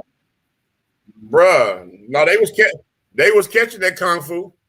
They was catching it. Okay. Because I was very, very motherfucking goddamn into that shit. My mother paid a lot of money for it, and I let motherfuckers know, goddamn it, I was paying attention in classes. I would whoop your ass in 2 swings or less. And there you have it. So I can say that I didn't. That's why I've always been the unbiased person. I don't have a wall up based on doggone difference. There's no such thing as different. There's a such thing as human. Okay?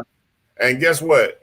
You can't make a statement in the United States of America saying that it takes a nation of millions in order to doggone conform to be a people, a movement, or people of a nation, or some type of doggone entity that's supposed to be different from one across another water. How can we say that? Because the statement never says it takes a nation of millions, or it takes a nation of millions that are just alike. It never said they were just alike. Okay. It says it takes a nation of millions. Right. Nothing about being exactly the same. I'm saying, just like that's why I've been like people's comedy. When people do comedy, and one of my idols, you know what I'm saying, it will be Red Fox, Eddie Murphy, you know what I'm saying, Eddie Griffin. I the people that made sense, because they might have said a lot of indignant and derogatory things, but they always brought it right back around and made sense. Just like Eddie Murphy was the first person I seen was able to do a stadium, stand up and do a whole thick segment about gay people and it. Right. Right. You know what I'm saying? He was respected because it was the way he delivered it. It wasn't derogatory. You know what I'm saying? The way he delivered that shit. When he said he was playing tennis, he said, I'm playing tennis with my friend. Right. My gay friend, him, my friend, and my homie, and everything. And then said, and we played tennis.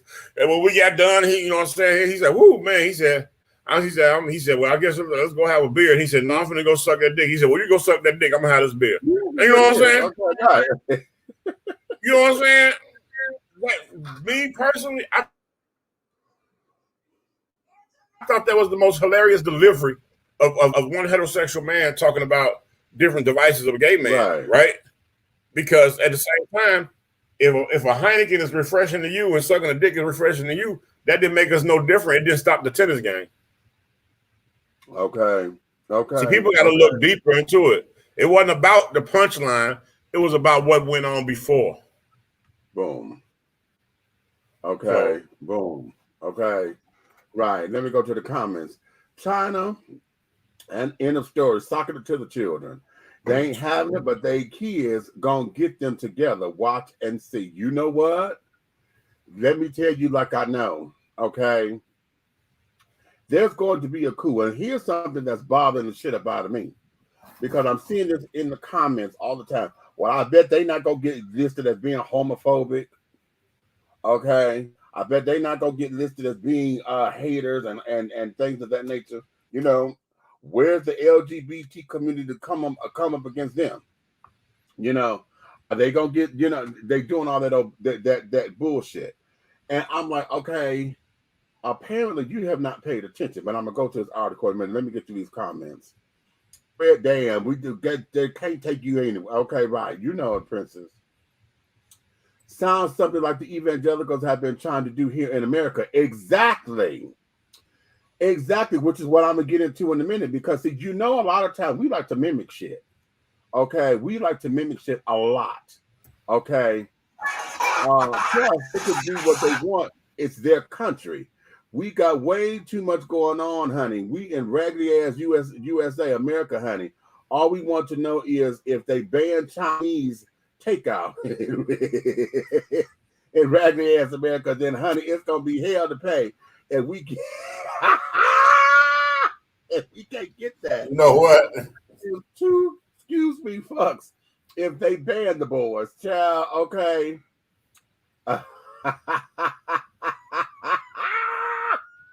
Hey, can I just get one last order of egg foo young?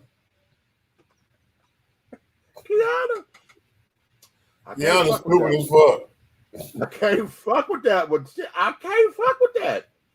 I need one last order of shrimp egg foo young. She said, wait a minute, hey, we don't give a fuck. As long as you said you ain't closing out these goddamn Chinese stores. I'm with you, Kiana. I need my goddamn shrimp egg roll. Those are my shrimp egg foo young. Honey, give me some damn Szechuan chicken, honey. Or, you know, General Tao or Szechuan. Hey, okay, nigga, can you spell it? SZECHAUN. Oh, you greedy. Fat boy power, baby. Okay. Oh, excuse me. Okay. See, they image, honey, and with all that's seeping out the cracks in America on this, it makes some sense because we as America is standing in what it looks like when you don't ban some shit. And I know many won't like this, but shit allowed here has gotten out of motherfucking hand for real. You know what? Now let's go there. Let's go right there. Because on a real serious, okay, let me put this picture up here one more motherfucking time. Let me put this picture up here one more motherfucking time. Because it's shit like this. Okay. It is shit like this that sits down there and gets, and when we say shit done got out of fucking control, out of control. Okay. He got okay. Yeah. Okay. It's shit like that. Boom, boom. Okay, no. Bullets and bracelets, honey. We going to war. It's bullets and bracelets time, honey. Okay, and let's get into that. Hey. Okay. Yo. Huh? What was his name? Dan Shure. Oh. Okay. I guess it's Dan S-U-R. I'm pronouncing it Shure. It could be Sir. I don't know. I don't know who the hell he is. I don't know nothing about his music. Okay. Oh shit. Whatever. Okay. Hey, he's here. Huh? He here. If he walking down them goddamn keys.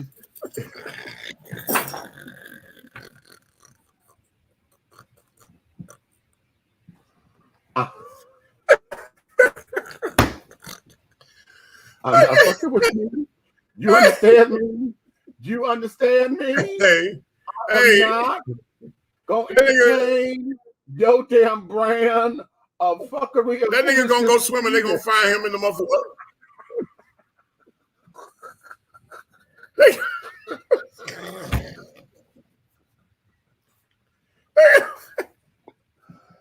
No, he not sitting there sounding like damn Donna and Dasher and shit. Listen. They gonna find that nigga in the swimming pool with his feet straight up in the air. Right, okay. We have allowed ourselves, I mean, listen, let's take the music, okay? At one point in time, I remember when music, there were party records and stuff.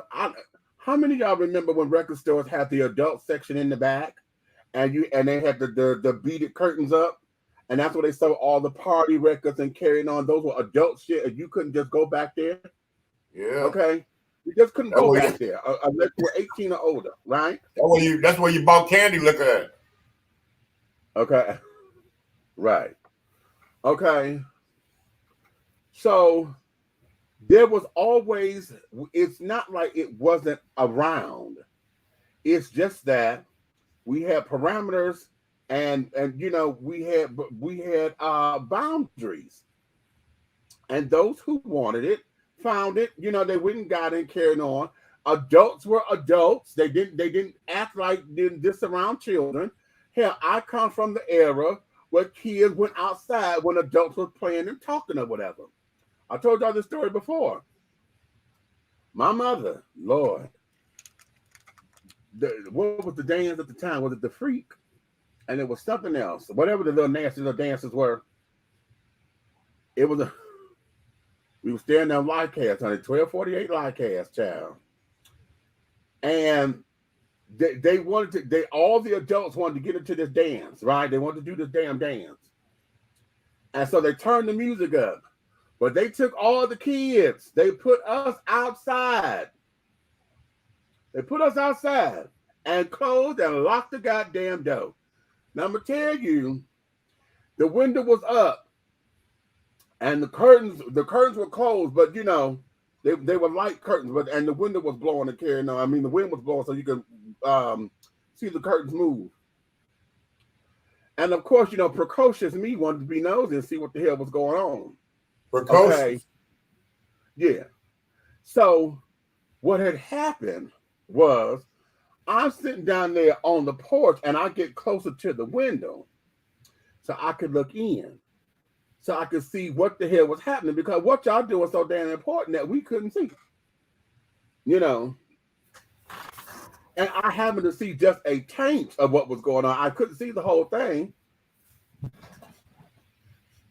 I'm gonna beat your ass. Because you know, I'm trying, and then me, my stupid ass, in between the wind, I'm trying to blow the curtains out so I could see the, you know, I'm blowing at the curtains so they could blow open so I could see. So, because I didn't want to put my hand through the window because I didn't want them to know that I was looking. But then I got caught. Anyway, Yeah, I did.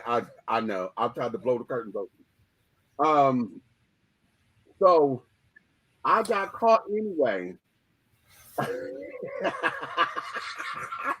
Yes, I did. Yes, I did. And I didn't get a whooping, but I got fussed at, and you know, it was like, get your ass away from that window. You know, it was Oh, you was the kid that damn line going through the screen, and you be trying to look up under the line and and then when you catch that goddamn 1.1 second, and the line come back. Right. Yeah. That kid. On TV, honey. On TV. On TV, baby. The original cable channel that was all blue and squiggly. They had one big ass box with one knob in the middle. Yeah. Okay. When cable first got started. So I'm saying all that to say we have boundaries and parameters. Adults, you know, were making sure that they stayed on top of what their kids were monitoring, you know, and what was they made sure everything was kid friendly. Well, now that we have gotten into this whole thing of I'm just keeping it real and letting it happen and carrying on, we've gotten very lax with television, you know, and y'all heard me say this before. When the soap operas started getting very sexual, daytime stories. Yeah. Okay, daytime. Not the prime time soaps, the daytime stories. I gotta take these bracelets off, I'm sweating.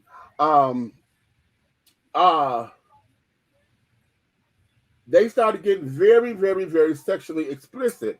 And even though it was, we had a certain thing called soft porn, because they started doing what you were seeing on the Playboy channel without showing penetration and body parts.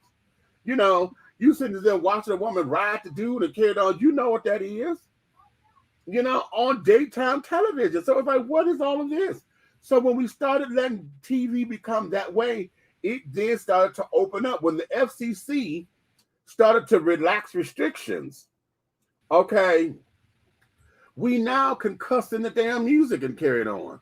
Before, you couldn't cuss in the damn music. You could say damn, maybe hell. Hey, soon as they let the word bitch come through the FCC, the floodgates opened up. All the floodgates opened up.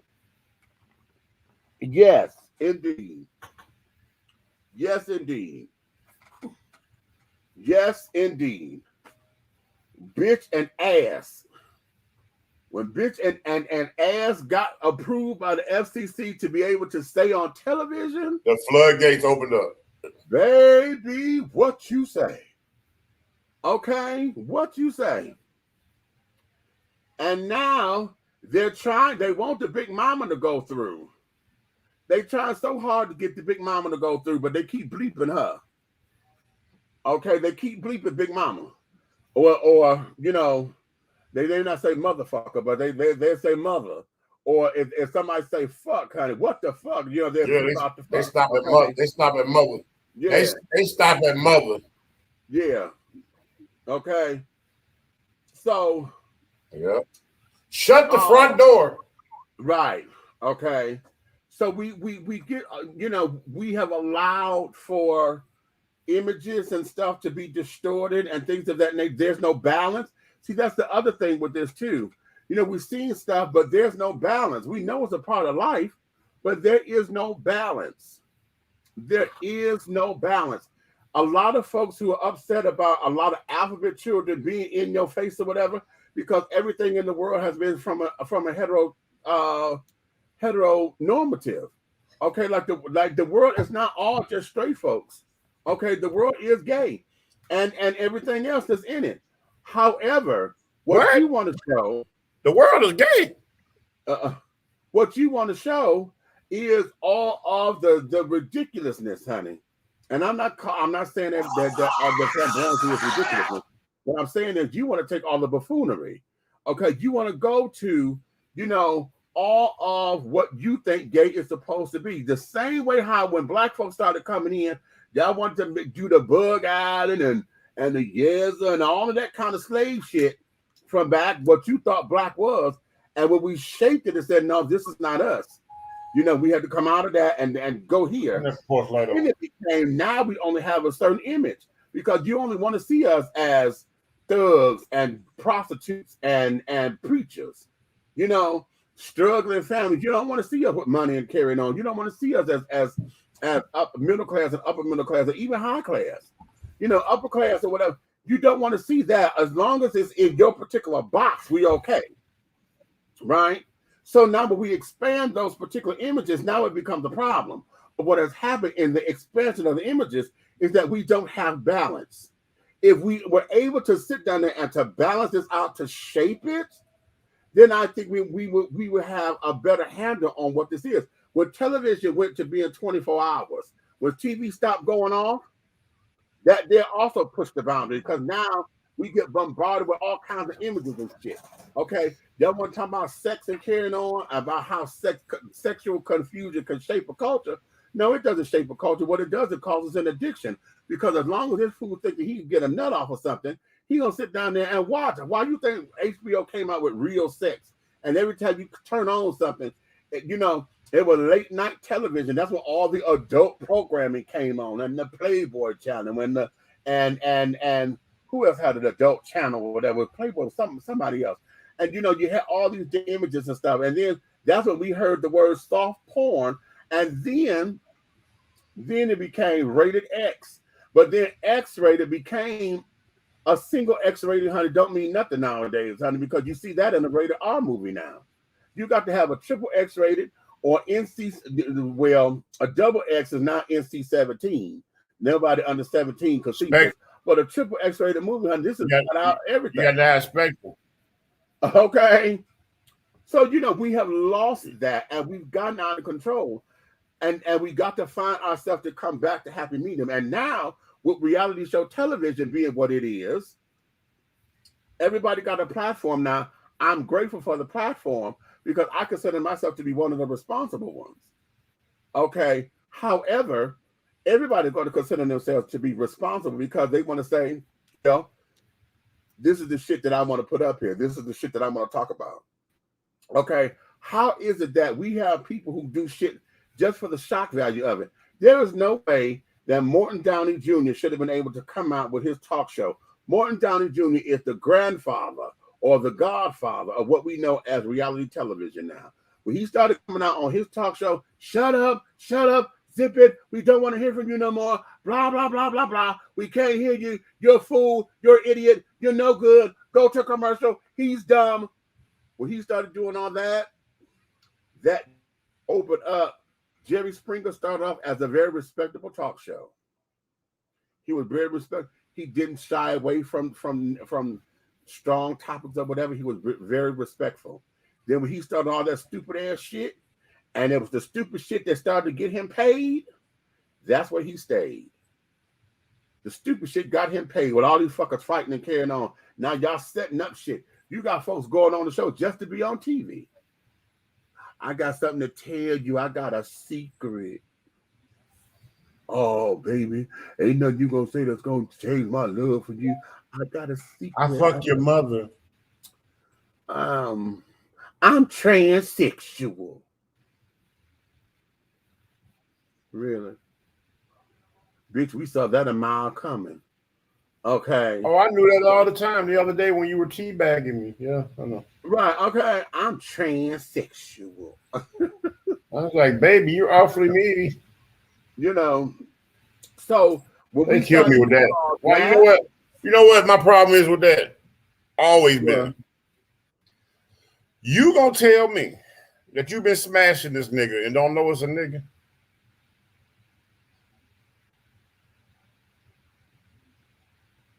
What in the motherfucking hair follicle type of shit is that? It's not, because there's no way you're going to tell me that as a straight man, you did not try to have penetrative sex. You did not try to have penetrative sex. Listen, this is what I tried to, well, that's a whole nother story. I tell it to my sisters all the time. Girl, no, you know this man going to want to fuck in a minute, honey. And you ain't told him about you, bitch, no. Okay? He all up on you. The way he grabbing at you, girl, he grab you around your waist all the time. He playing with your titties, bitch. He want to fuck in a minute. And you ain't told him, bitch, you playing. Okay? So that there is where you are. You're absolutely, we have gotten so far on the other side of out of hand, honey, it's ridiculous. Okay? They're trying to whip them into shape, control, and more control. Exactly. And that there is where it's dangerous, because see, now this is a whole thing of trying to create a utopia. You're trying to create a world that doesn't exist. That's that Adolf Hitler shit. I want y'all to talk. Well, he's talking about traditional Chinese values. Motherfucker, ain't nothing traditional over there no more. They done became, the culture itself has changed so much. The whole idea of the country now has changed so much. And it has a lot of influences of outside world are carrying on. But China is leading in the technology and stuff. A lot of the technology they don't develop. Not help develop, they develop a lot of the technical stuff. So y'all on the cutting edge of all of that. So it's coming from you. You know what I'm saying? And so now you want to act as if, Research department, the Raw Group website is definitely something we all may be interested in. Definitely check it out, family. Okay. Come on. Please contact me. Okay, we'll get back soon. Okay, that's cute. Oh, that's the Gmail address. Okay, good, for the direct email. They're saying, I don't care what they do in America, we won't do it here. That's exactly what they're saying. That's exactly what they're saying. Now, see, here's something that I want us to consider, okay? Because we have China doing this. We have countries over there on the continent of Africa that have banned a lot of stuff. You know, the whole idea of same-sex relations is it Gambia? Where is it? Oh God, I can't think of the countries. There's a couple of countries over there to where they've gone, and it's a whole big crusade over there, to where it is completely against the law. You can lose your life over there if you get caught having sex with another man, honey. You go into jail for like 25 years or whatever. It's a major crime, and if it's something else, child, they will kill you. Okay. I know I was watching something on YouTube, and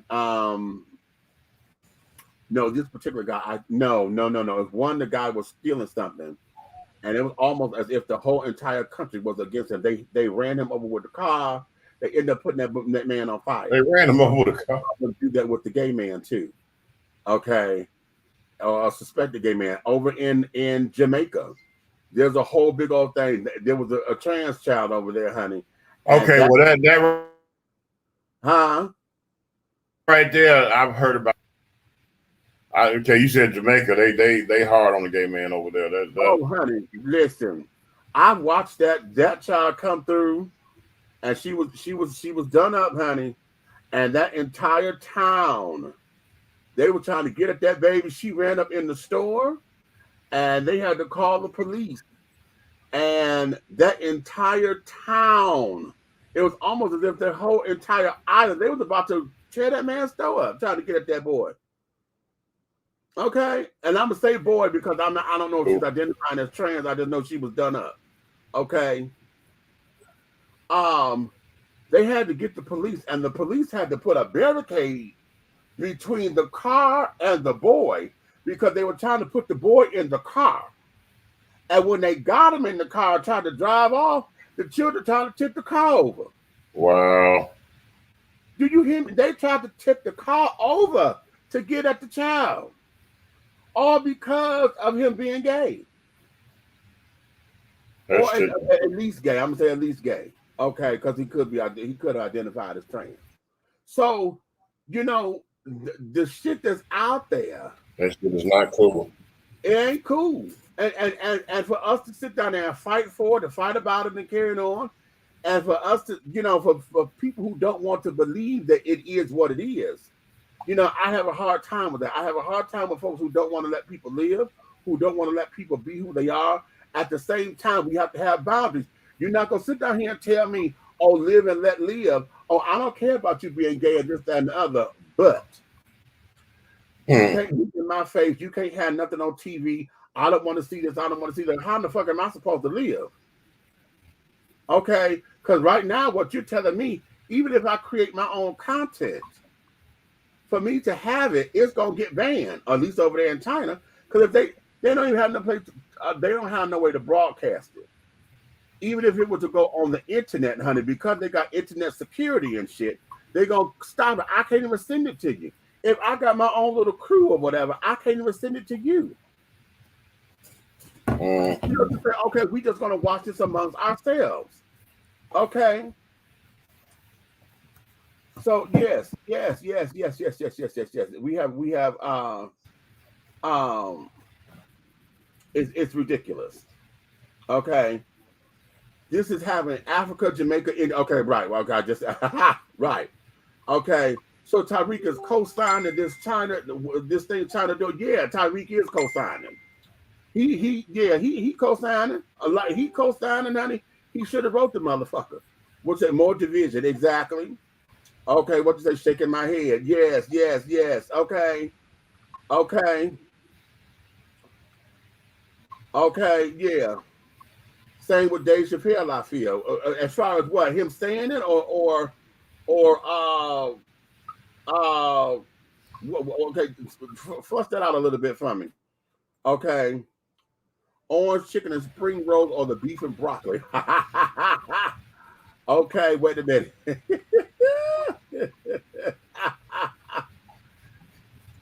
TJ said, "What shrimp fried lives and who the heck is General Tile? You so stupid." Okay, right, ridiculous, exactly. Okay, that little boy is just asking to be robbed, child. Listen, that hair is fucking ridiculous, child.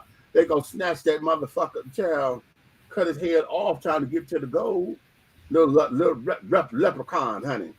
Okay, never heard of that guy myself. Then again, I don't know any of these newbies. Okay, right. Don't know who the hell he is. Exactly. Okay. Thank God I never walked in on my parents. I would have been traumatized. Okay. Here all ski. Eddie Murphy said something similar about blacks being in the box when he was interviewed about Boomerang back in 1992. Exactly. Okay. Taxi cab confections and all that stuff. I started to see a change then. Yes. Yep. Remember, BET had an After Dark hour, all that sleazy rap videos. They shut that down after Nelly slid the credit card down the bitch ass. You know what? Now, hold on. Oprah did that. Let me tell you something. Oh, you heard me? Oprah did that. Okay. Because everybody had their opinion about that thing, but she had a major opinion about it. And she didn't want to fuck with no rappers after that. Right. Okay. All the gander bitches come out saying hell to the no, not the gander lie gander. You so stupid. Okay. I'm gonna tell you something about that, and that there is my major contention. Because when I saw that, what upset me the most, I don't know if I was mad at the fact that the boy did it, or the fact that the girl sat down there and let him do that shit. And that there is why I sit down there and look at the idea of all of this. I'm like, bitch, there's no way you could ever come for me about being gay and carrying on, talking about what the fuck it is that I'm doing. And you doing crazy ass shit like this, and this is what you celebrate? Y'all celebrate this stupid ass shit and then tell me I can't celebrate me being me? Fuck you to all kinds of the west side of hell. Well, I'm sorry you feel that way. I thought I was upset because I didn't get to run the credit card, but you know. So naturally. Now let me do that with a nigga, honey. Let me flip the tables. As a matter of fact, let me get him. You know what? Yeah, I got a song. Let me go in the studio and cut a song. Okay. Well, I mean, bruh. Let me run the credit card down a nigga's ass. The only reason everybody, for instance, that's just prime example. The reason everybody upset with Lil Nas X in the rap world, I'm gonna tell you why they mad. They mad because he was so marketing genius that he drew they ass in as fans. Right, first. Before he dropped the rainbow flag. And they couldn't do nothing but be mad because they all, from multi-billionaire artists down to motherfucking the artists that made $50 yesterday on stage, downloaded or purchased that doggone country song, that country rap song he did. Everybody had it. Everybody bumped it in the ghetto, the hood, the cars, clubs, and they sung it word for motherfucking word. Before he dropped it. He went triple platinum on that motherfucker before he said, guess what, y'all? Hey, bitch. Okay, stop. So you mad because you liked him first. Right. Boom. And didn't get a chance to start that okie doke shit. So here it is. If you fell in love with him from the beginning as an artist, then continue to base your opinion on his artistry. How about that? How about that? On the work. On the work. And he's a marketing. I'm marveling at his marketing genius. Man, he is a guru. I don't care what nobody say. And then he making your ass talk, and the more you talk about him, the richer he get. Listen, and catch this.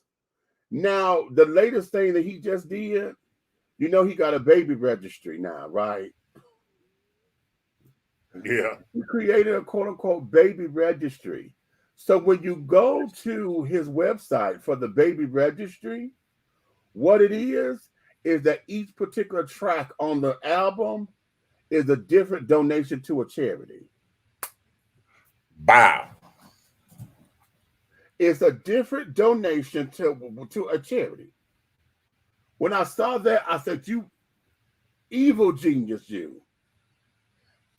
Evil genius, you. Right. Huh? That part. Okay, that part. What'd you say? Price that get him, me. Okay. Jerry Springer was the beginning of the end. Okay. Mega Millions, 47, 20, 64, 32, 35, Powerball 15. Lend me $1. Oh, okay. Now if I put it in writing, honey, if you win, I get part of the proceeds and not just my $1 back. No. Okay. I want 10%. Okay. Hello. I have to do much going. I have too much going with too much going with the move. We had 2 deaths, a wedding, and a summer vacation. So I definitely been on the roof. Girl, you done had 2 deaths too? I need to play that in the lottery, child, or something. Hey, everybody. Okay. Nelly's tip drill set high. Okay, was that the name of that song? Tip drill. Okay, you do that. You'll be the next Nas X. Honey. Sure was. Old Town Road. Okay, yes, honey. It's funny. Everybody gets to profit off of gay people except gay people. You know what? Don't you? Okay, now listen. Okay. Okay. We finna go there. We finna go there. Where did you all disappear? Where did we disappear? We still here, child. Where are you there? So here we go. Okay. As far as profiting off of everything, and folks are sitting up here going in. There's a pastor who did this little sermonette, and he talked about it from the church's point of view. He said, nobody likes to talk. Don't nobody want to. Don't want to talk about the gays, but don't nobody really want to get down to it because they're good for business. As long as they're singing in the choir and this, that, and the other, honey, it's good for business. He said, but I tell you what, I want you, if you believe in this so strong and so tough, I want you and your choir to stop singing any song that has ever been written by anybody who is LGBT. Okay? Now, y'all know up there in the church, honey, most of the songs everybody's singing, honey, was either written or whatever by James Cleveland, Richard Smallwood. Okay? Right. With Hawkins. Okay. Kurt Carr. Okay, the cheering. Okay. So when he said that day has become a big to do. As far as that profiting thing, put a pin in that, because if I don't hit it today, I'm gonna get it tomorrow, because I'm gonna talk about this goddamn Black Gay Pride shit, because y'all heard about the shootout that happened here in Atlanta. When I thought I was gonna have an exhale moment and say, "Ooh, we got to a Black Gay Pride without some shit going down that didn't get on the internet." I didn't even get it in my mouth 5 minutes, and then I got hit with a video. I said, "Bitch, you lying. You lying." It was a fight, and then it was a fight and a shooting, and 5 folks got shot. It was non-life-threatening shootings. But they all there was 5 things going on at the club. They brought little Kimmy in to perform. Okay. So yeah, we're gonna jump on that in a minute. Okay. We're gonna jump on that in a minute. But let me go here, because I want to read this other article, because like I said, it's something deeper here, because the first article that I read was this year's article. Okay. This one here was dropped in 2016. Okay, on my birthday, actually, Friday, March 4th, 2016. This is coming from The Guardian, okay? And it says, China bans depiction of gay people on television, okay? The Chinese government has banned all depictions of gay people on television as part of their cultural crackdown on, quote, vulgar, immoral, and unhealthy content, end quote. Chinese censors have released new regulations for content that exaggerates the dark side of society, end quote, and now deem homosexuality, extramarital affairs, one-night stands, and underage relationships as illegal on screen. Let me say that one more time. Homosexuality, extramarital affairs, one-night stands, and underage relationships as illegal. Okay, as illegal. That's very important, because see, this here is where it gets to this being a ban on gayness, because now I don't know if it's changed or not, but what they're saying now is they look at effeminate men. See, they as long as you sit up there, you masculine, then you cool is in the eyes of it. Okay, but let's continue. Remember, this article that I'm reading is from 2016. Last week, the Chinese government pulled a popular drama, Addicted, from being streamed on Chinese websites, as it follows 2 men in gay relationships, causing an uproar amongst the show's millions of viewers. The government said the show contravened the new guidelines, which states that, quote, no television drama shall show abnormal sexual relationships and behaviors such as incest, same-sex relationships, sexual perversion, sexual assault, sexual abuse, sexual violence, and so on, end quote. The ban also extends to smoking, drinking, adultery, sexually suggestive clothing, even reincarnation. Now, how about that? See, I want to get here because see, this is the part of the stuff that nobody's talking about. Okay, all of the rest of this up in here. China State Administration of Press, Publication, Radio, Film, and Television told television producers it would constantly monitor TV channels to ensure the new rules were strictly adhered to. The clampdown follows an increase in cultural censorship in China since Xi Jinping came to power in November 2012.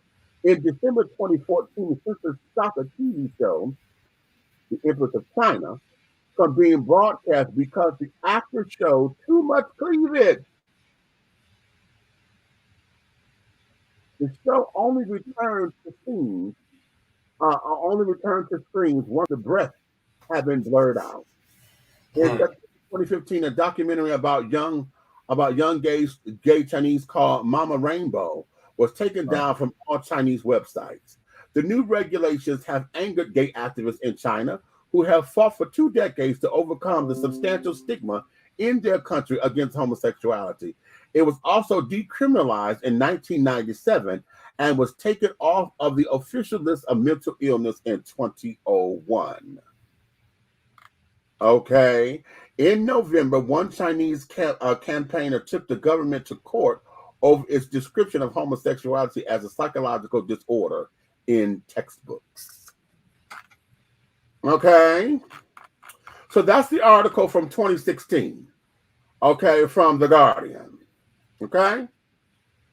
So what we're dealing with here is more than just the whole idea of the gay thing. And the reason why I want to stress that is because what we have jumped on, all the black pundits and carrying on, everybody want to stress the whole gay thing or the effeminate man thing and this, that, and the other. And I'm having a problem with that because no, sugar. This is more than just talking about what white supremacy is doing and this, that, and the other, honey. No. Okay. No. Okay. What is this? They do whatever. Okay. Huh? I'm saying they do whatever they think is easy. Okay. No, honey. RuPaul getting paid and paying checks, honey. There's a list we can go down. The fairy godmother and Cinderella is who, honey? The gays getting it and been getting paid. Now that's over here in this country. Yeah, the children getting paid, but here is why this is an issue. Okay, because our Power to the People children are saying that a lot of the people who getting the payment are the effeminate black gays that they're using as pundits because masculine men or masculine black men in particular are a threat to society and this, that, and that as a whole and blah, blah, blah, blah, blah. So somebody like RuPaul or Billy Porter, Don Lemon, and all these particular children, honey, they're not seeing them as a threat, according to the Black Power to the People children. Okay, so they're willing to pay them and this, that, and the other to do X, Y, and Z. Okay, Red TJ got one for you. He said, "Hey, I don't want to start taking bets to see how long it will take before Big Red fall back in that chair." I ain't gonna fall back in the chair because when I get off the air, I'm gonna be in the streets, nigga. Not in the streets. In the streets. In these streets. Okay. Facts. So I'm looking at what this is on the bigger scale and on the bigger scope. Because see, if China is doing it, like I said, we always have a copycat some damn where. Somewhere and carrying on trying to make a difference over here. I wanted to see what's going to happen as far as our allies and carrying on. If any of the alphabet children or other agencies here are going to speak out about China, the way that we speak out about Africa and carrying on. There's organizations here that we bind together and stuff to talk about what's going on in other countries as far as gay liberation and carrying on. But I want to see what this is going to do with our Caucasian counterparts, because most of the time those are the ones who are taking the helm to a lot of this, and especially now that we're doing this Stop the Asian Hate. I wonder if this is going to be included in that, and if the gay thing is going to usurp that, because you know how they always say that the gay children always jump on something and usurp a movement. But y'all the ones who put this out here to say, oh, China is talking about is banning all the gay TV. So the gay children jump on that. Are they going to absolutely be usurping something, or are they only be fighting for their own shit? You know what I'm saying? So that there's going to be very, very. That's a double-edged sword because different cultures, and they all are the same doggone intimate doggone sector. They always are still separated by the nationality, which don't make sense because they all the same. So, whew, Lord have mercy. Well, all right. Let me take a. I'm gonna take a quick break. Let me take a small one because I want to get into the last topic before we go. Because I got to get into this one. I got to get into it because, child, y'all, yeah. When you hear this from their own mouth, it's gonna flip you. Okay. Let me take a small commercial break. We'll be right back in just a second. And because you're dishing tea, darlings, with Big Meech.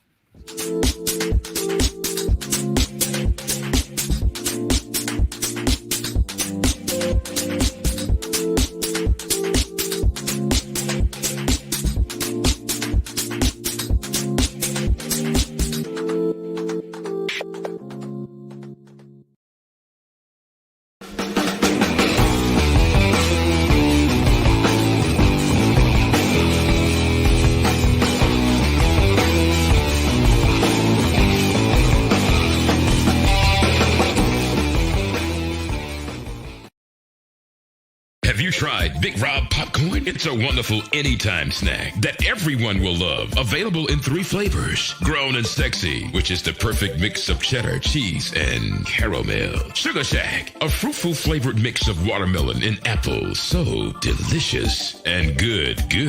How about spicy butter and white cheddar? Everyone loves it. That's why it's called good.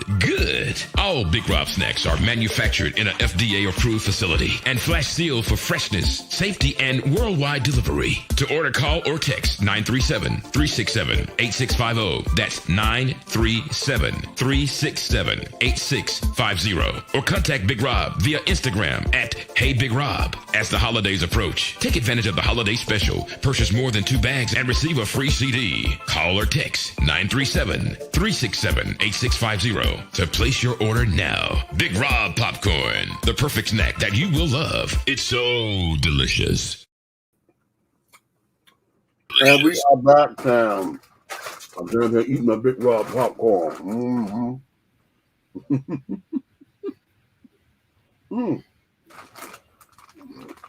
Get the Sugar Shack, honey.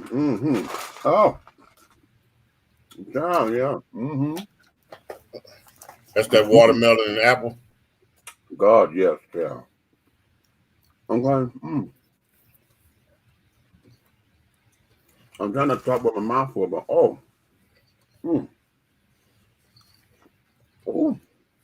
Yeah, baby. Let me go here. I'm gonna play this video that's gonna say everything, child. That on CPAC stage went viral, and these black publications were so angry. Well, Candace has never been a slave. I literally have never been a slave in this country. I cannot relate. There goes the argument for reparations. Right. There it is. And look, I think I could be pro reparations. I think we should allow people the opportunity or the chance to go back to Africa. I would sponsor that like you wouldn't believe. I don't think you can have a long line. Right. I don't think we would either. But you know, you hear that all the time in theatrical voices. They took us from the motherland. Do you know what's going on in the motherland? Say, have you been to Africa? I've been to Africa. Okay. I'm perfectly content living in America. Most of the people don't realize the opportunities that you have here in America, you'd have never had otherwise. And this was actually one of the first countries that banned the slave trade, right? I mean, Britain was ahead of us. The UK was ahead of us, but America was just right behind them. By the way, when you mentioned that the UK was ahead of us, they were. Do you know that the slave owners were compensated? After they lost their quote-unquote property, the government compensated slave owners. I didn't know that. Yeah, and so when people talk about reparations, do they really want to have that conversation? Because, like it or not, slavery was legal.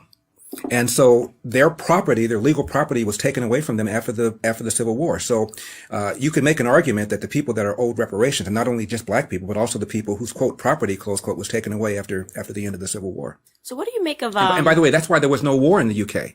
Right. The slave owners got substantial amounts of money. That's fascinating. And you look at the amount of money adjusted for today's dollar. Okay. I had to cut that.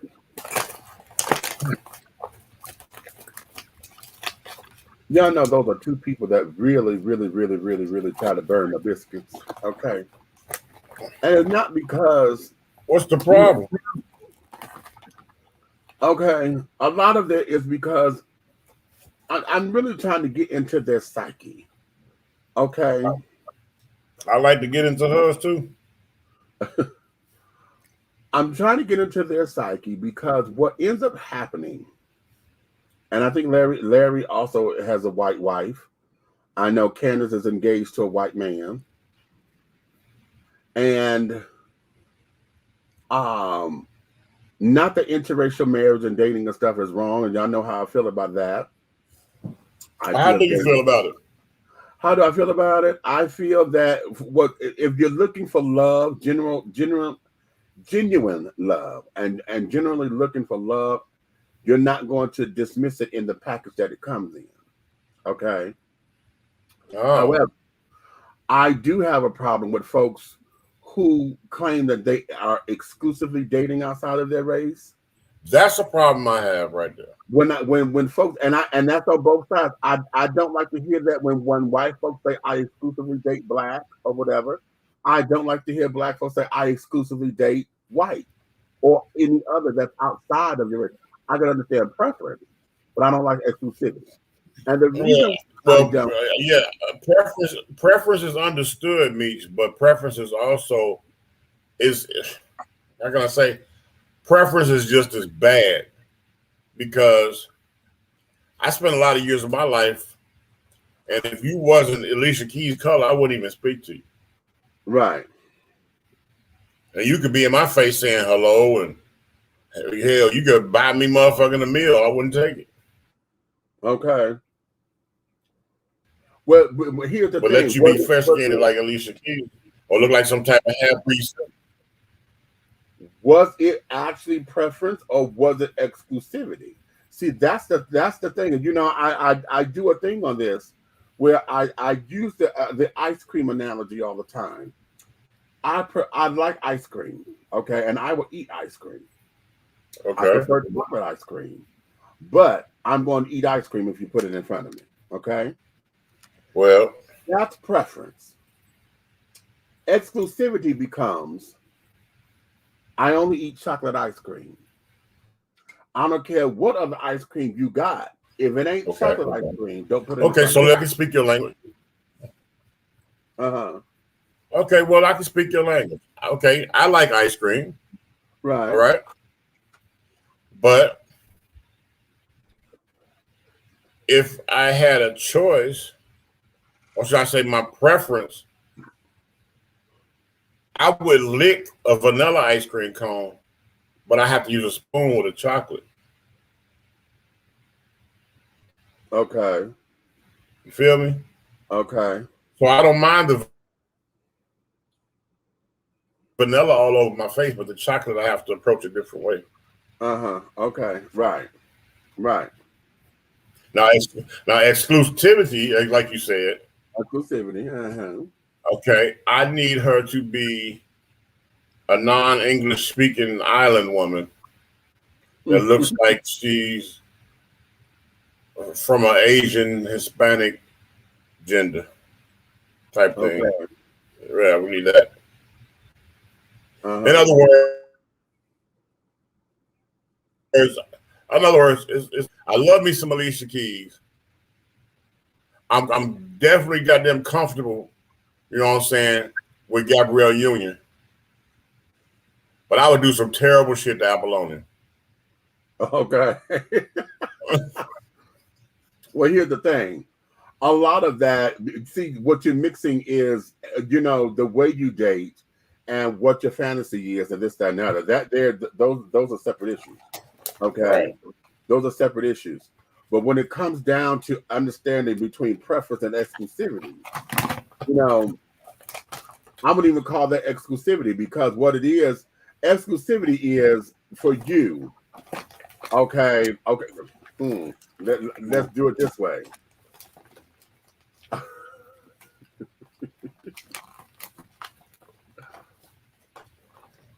I like ice cream. Okay. However, my ice cream, honey, has to have nuts. That's exclusivity. Okay. Right. Okay. You, on the other hand, honey, you're like, no, you don't. Your ice cream don't need no nuts. Okay? No, but it has to have cherries. Right. Right. Okay. So what we're sitting up here talking about, with the whole ice cream analogy, is how folks end up. We use the term preference, and oftentimes we hide our prejudices under the guise of preference. Okay. And when it comes down to these two children here, Candace and Larry, okay, who have become like our they have become like the poster children for Black conservatives, you know, who everybody want to call Uncle Tom, Rambos, you know, which Uncle Tom is the wrong term. Brian Gumble ass people, yeah. Okay, they have become the poster children for that because of their ideology.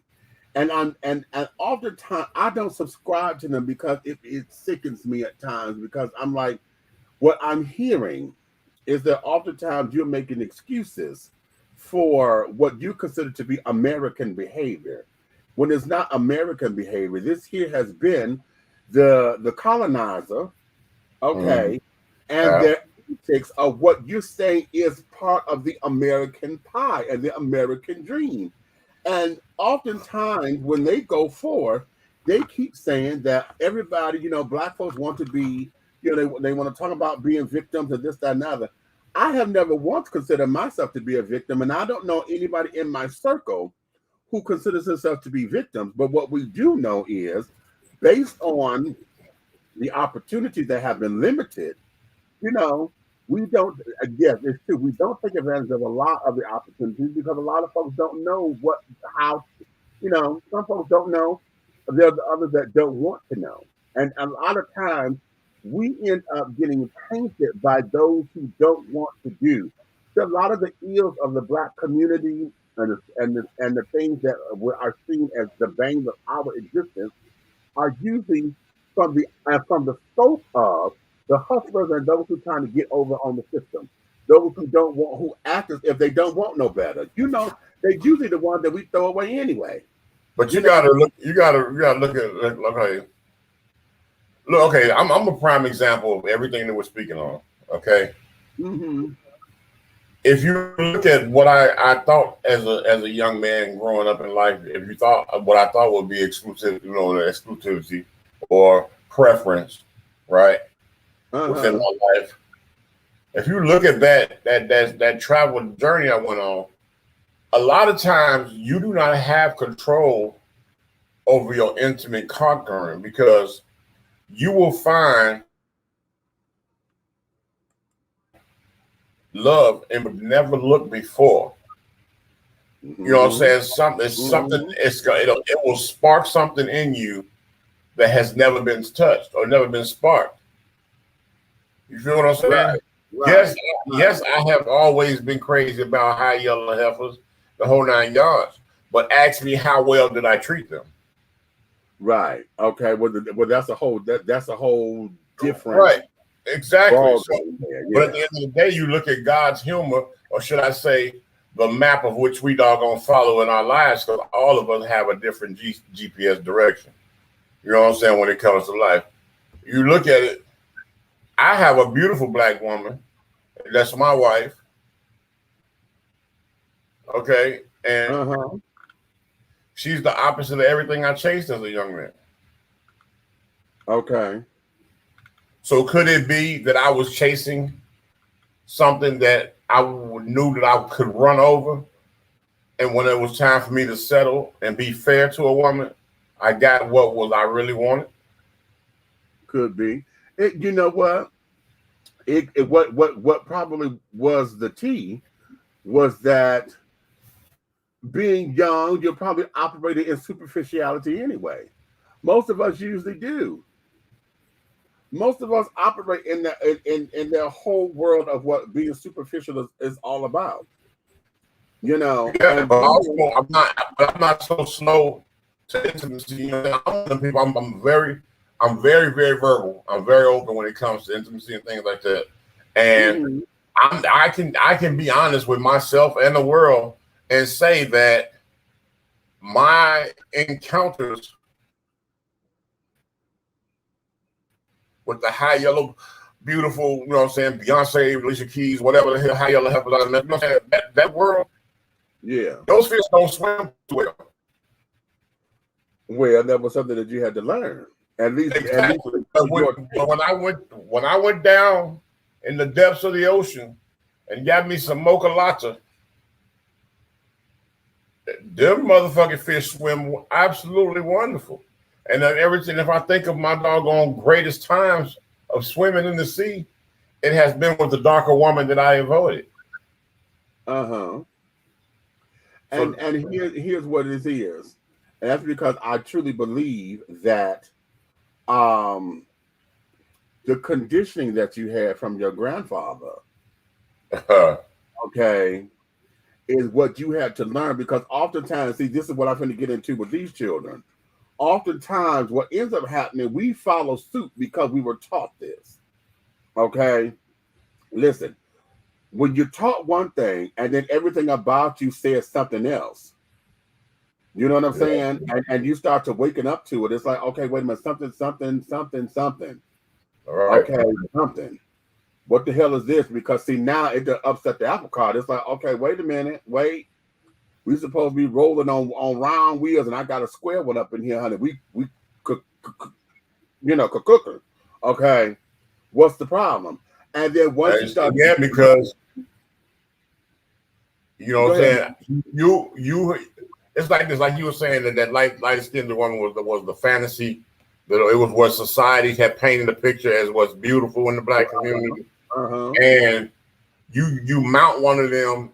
And you don't realize that you're doing all the work to secure the fantasy. Right. You know what I'm saying? You're trying to act like that was such an amazing moment because you doggone was inside this beautiful woman. But then when you find out that you get a hold of some chocolate, and chocolate doggone don't let you do all the work, or they share the effort, no doubt. You find out that maybe you should have been over there at M&M Mars a long time ago. How about that, honey? Payday ain't what you thought, honey. Hell no. You got a lot of nuts at Payday, but you didn't have no karma on no nugget feeling. Right there. Okay. Woo. You okay, you heard that. So now let's go to these two children here, because they have become the poster children. And carrying on, this particular section that I just took, this is an interview that just aired not too long ago. I want to say it was just within the last few days. Right. On Candace's show. I don't subscribe to it. I what it is, there was a 30-second clip that was played when you talk about the slaves, owners being paid. And I went to go find this because I wondered what was said before that and what came after that, so we can have this in context, right? Right. And it was just what I thought. Okay. But here's where this is, because he dropped that piece of knowledge to say that, okay, well, did you know that the slave owners from the UK were paid and this, that, and the other? And so now it had become this whole mind blow thing, because that's the first time that I've heard that too. I never heard that. Okay. So now, again, what we have are folks who seem to want to jump on this bandwagon, because see, that sounds like that she got wet. Huh? Did you see it? She advertised she was about to orgasm and all that. Oh my God, this is so exciting. Oh my Lord, I never know. This is so. I'm like, bitch, wait a minute. Okay. So in knowing all of this, what are you saying? Because he said that if you really want to have this conversation, let's go here. So here's what I found out about the UK thing. Okay, because I did a fact check to see what was going on. And this is coming from, what's my source here? USA Today. Okay. USA Today. And this here was published on June 30th, 2020. Okay. By Mr. Matthew Brown. And it says, fact check. United Kingdom finished paying off its debt to slave-owning families in 2015. Okay.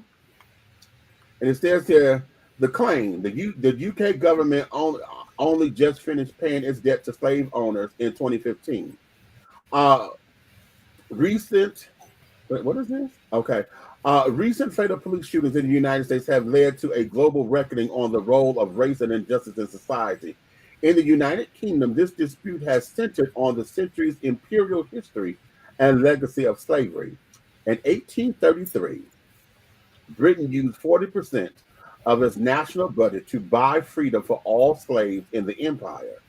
Britain borrowed a large sum of money for the Slavery Abolition Act that it wasn't paid off until 2015, end quote, a graphic posted by the political activist Raheem Kassim reads, quote, this means that living British citizens helped pay for the end of the slave trade with their taxes, the graphic continues. The post has been shared almost 20,000 times. The story is echoed in an article by the website Your Black World.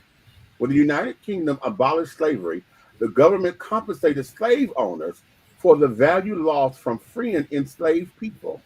It is true that the Bank of England only recently paid off these debts. Okay. The British played an integral role in building the Atlantic slave trade, which enabled chattel slavery, the brutal practice that defined most societies in the Atlantic world.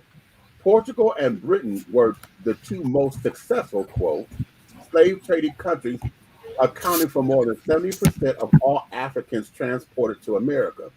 Britain was the most dominant between 1640 and 1807, when the British slave trade was abolished. So that's an end quote from the British National Archives.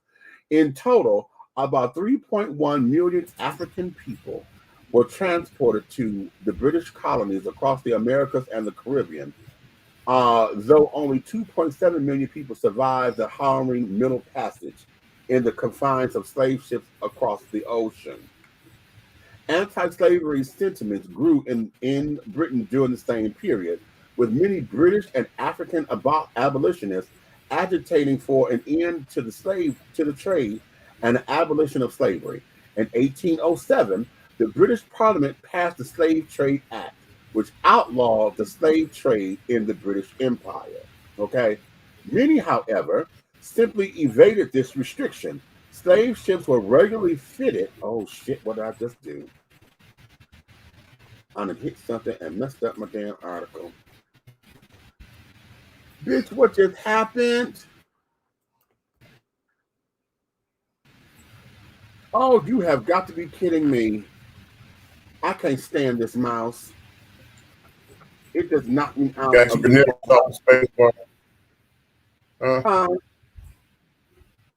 You gotta keep your nipples off the space bar.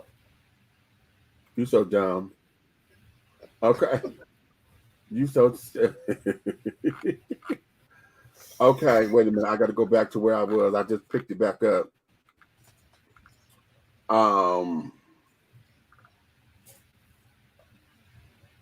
Okay, here we go. Many, however, simply evaded its restrictions. Slave ships were regularly fitted out in the British ports like Liverpool or Bristol.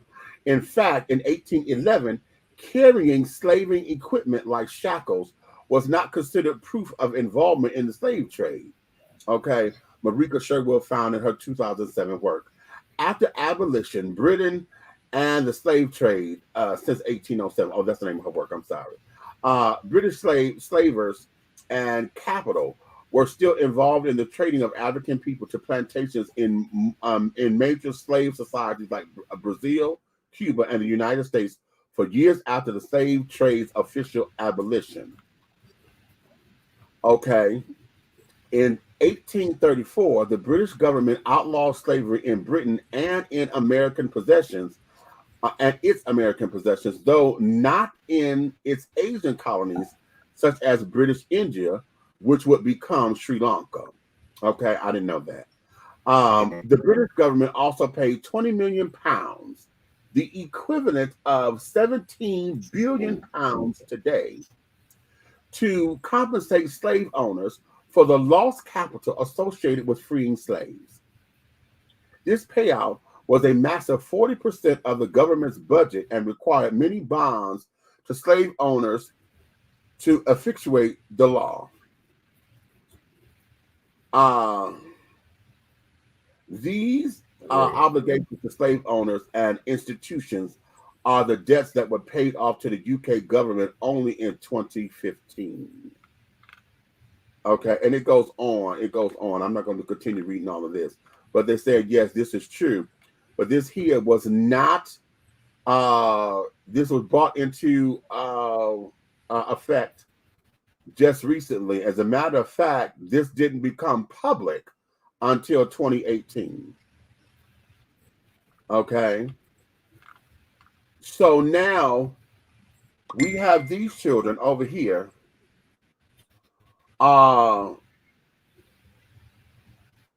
Wait a minute, what is this?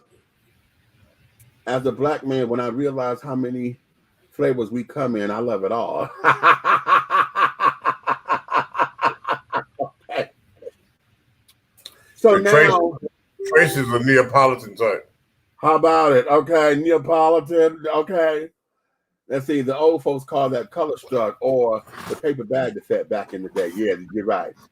So so now that we have this particular thing and you know, this is something that these particular conservatives want to jump on, the question becomes, what do we do with this information? Okay.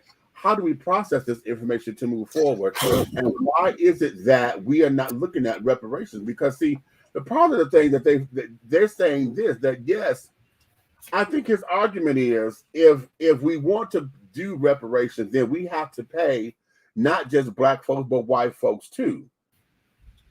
But the question is, are you serious about that, considering that everything in this country that black folks have done and we have built, made, constructed, you know, our Caucasian mainstreamers and colonizers took all the credit. They have all of the money, all of the music in this country that they stole from all of the artists and carried on. They've gotten all of their damn money. They've been doing this shit forever to us. And it's because of lack of knowledge, you know, not understanding how this works, you know, trusting people to do the right thing and things of that nature. I mean, hell, let's look at, I mean, hell, it's depicted in the movies. I'm gonna go. Do y'all remember the original version of oh, what's my movie, honey? Imitation of Life. The original version of Imitation of Life. The woman stood up there. She done built a whole entire business off of her maid's pancake mix. Okay. Aunt Delilah's pancake mix. Okay. So you done made an empire off of her recipe, but you only gave her 20% of the company that she made. This her shit. But you built the empire and gave her 20%. Now, I know this is a movie. But this is very indicative of what happens. Look at the contracts they carried on. Let's look at this today. As far as these 360 contracts everybody keep talking about, that you get all your money on the back end and all this, that, and the other, blah, blah, blah, blah, blah. You know, let's look at that now. And you want to talk about that if we talk reparations, that the children, that if we're going to really talk about it, that, oh, legally, they lost their property. So they need to get reparations too? For real? Is that how we doing this? Is that how we doing this? To have the real conversation? So we're in this, and this is what I want to ask them about. And they, you know, conservatives who think like they do. Where is it that white folks are ever wrong in your eyes? Because y'all always say, well, yeah, we have bad people. But where is it that they're ever wrong? Because it seems like what these opportunities that y'all keep talking about that folks don't take advantage of, they have been taking advantage because they twisted them and they're getting away with a whole bunch of shit. They're a lot of the ones that's owning all the business that's been in all kinds of espionage, all kinds of damn what do you call it when they're stealing the money? When they what what's the word I'm looking for? Oh shit, embezzlement. That's what I'm looking for. When they're not embezzled from the company, okay. Look at these damn Ponzi schemes and shit that have been created. The folks that took advantage of these opportunities and carrying on. What are you telling me, man and woman, that we don't have? We not supposed to look at this and say, listen, this is what you took from me over 400 fucking years. We even fought in them motherfucking wars that are the Confederate flag. When y'all see black folks fighting for that Confederate flag and shit, it's not that they cooning out or whatever. Hell, their part of the history is we've had black folks that fought in them damn wars. They fought for what they knew was right. They were sitting up there, yeah, they fought by master side or whatever, but they were fighting for their survival, honey. So do we fought them, or are we still up there mad at the Confederacy? You know, because a black man is fighting for a flag that represented something and not really totally understanding that entire history. You understand? And so, and instead of going on just that, is that what they're trying to say, the Candaces and the Mary Elders of the world, that we got to look at this in its entirety? Because, and looking at it in its entirety does not negate the fact that this is the shit that's still fucked up. And when are you going to say that they need to take responsibility for that? Because everything that's come out of their mouth suggests that we as black folks should not have to do that. Or we need to they come across as we need to get beyond that and get past that because we're in this particular space. But every time we look over our history, it becomes history repeating itself. So what say y'all, honey? Wait a minute, let me go to the comments. Hold on. Kiana, what you say? Wait a minute. The question is, did the slave families did the slave families get paid? No, Larry, back. Okay, right. Okay. Right. Did the ancestors of the slaves get paid? Because the ancestors of the slave owners did. How about that? The ancestors of the slave owners got paid. Mm-hmm. Not the ancestors of the slaves. I mean, the descendants. Wrong word. The descendants, not the descendants. Okay. Did they get paid? See? Lies. Like they've been doing in the past to check out their whole system. They fought and come home to fight for their benefits fully, honey. Ask a vet, some of them will tell you that at a 30 or 40% full benefits. Hello? You're talking to one. Red right there. Red is a vet. Okay. Princess Leia, she a vet. We got vets all around us. And I've never been in the military. I never wanted to go. Okay. It was never a choice of mine to do any of that. But I will sit down here. I'm very vocal about making sure that our military is taken care of, child. And that's another place where I think that a lot of the reparations and stuff need to be held because our military does not get what they're supposed to get. There is no way in God's on this planet, nowhere on this damn planet, that anybody who served in the military armed forces of the United States of America ever should have to worry about anything ever in their lives. If they've come home from war, active duty, if they've been enlisted and you have been there and served your time and then came up out of here and back in civilian life, there is no way that you should not be taken care of.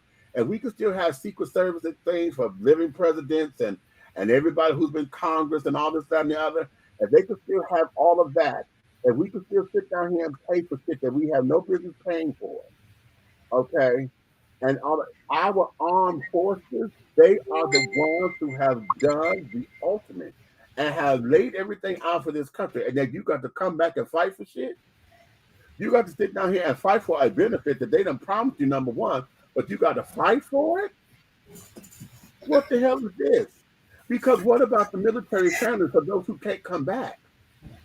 Those who have given their ultimate sacrifice and can't come back. What about those families? Those families got to fight for it too. That's what I'm saying.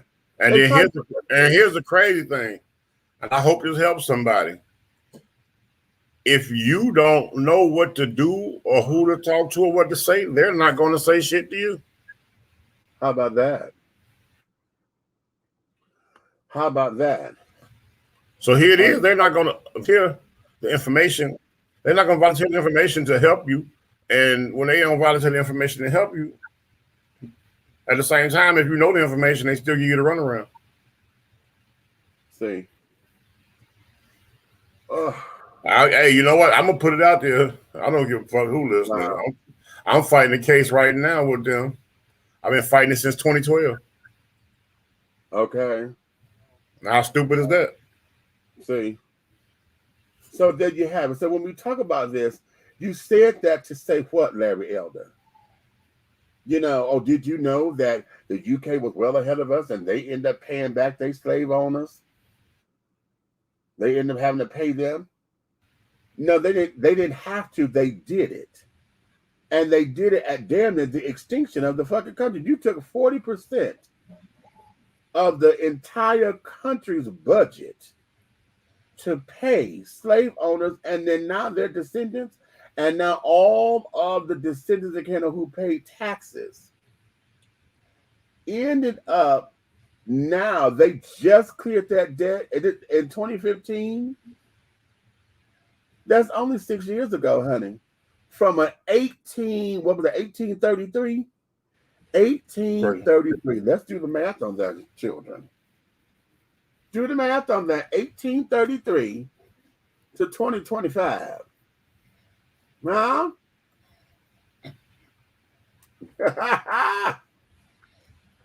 1833. Okay. Wait a minute. You know, my brain ain't working all that healthily. Let me get my calculator.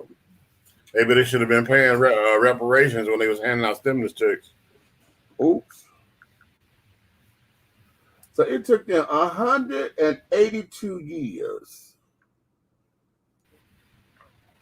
182 years to pay back a debt. Okay. Okay. Okay. And so now, are you suggesting the same thing happened here? So that's very interesting. So you're talking about having a real conversation. Okay. Now, Man, one of the things you know what? Really, you know, people are always crying about reparations and talking about what's owed to them, right? Yeah. Now, what exactly would they do with it? Look what they did with stimulus money. You know what? I say the same thing. And you know, the argument has become we shouldn't worry about what people going to do with it and this, that, and the other. But we have to, because look how irresponsible we are. You know, and this may sound hypocritical, or it may sound like it's a judgment call. Okay.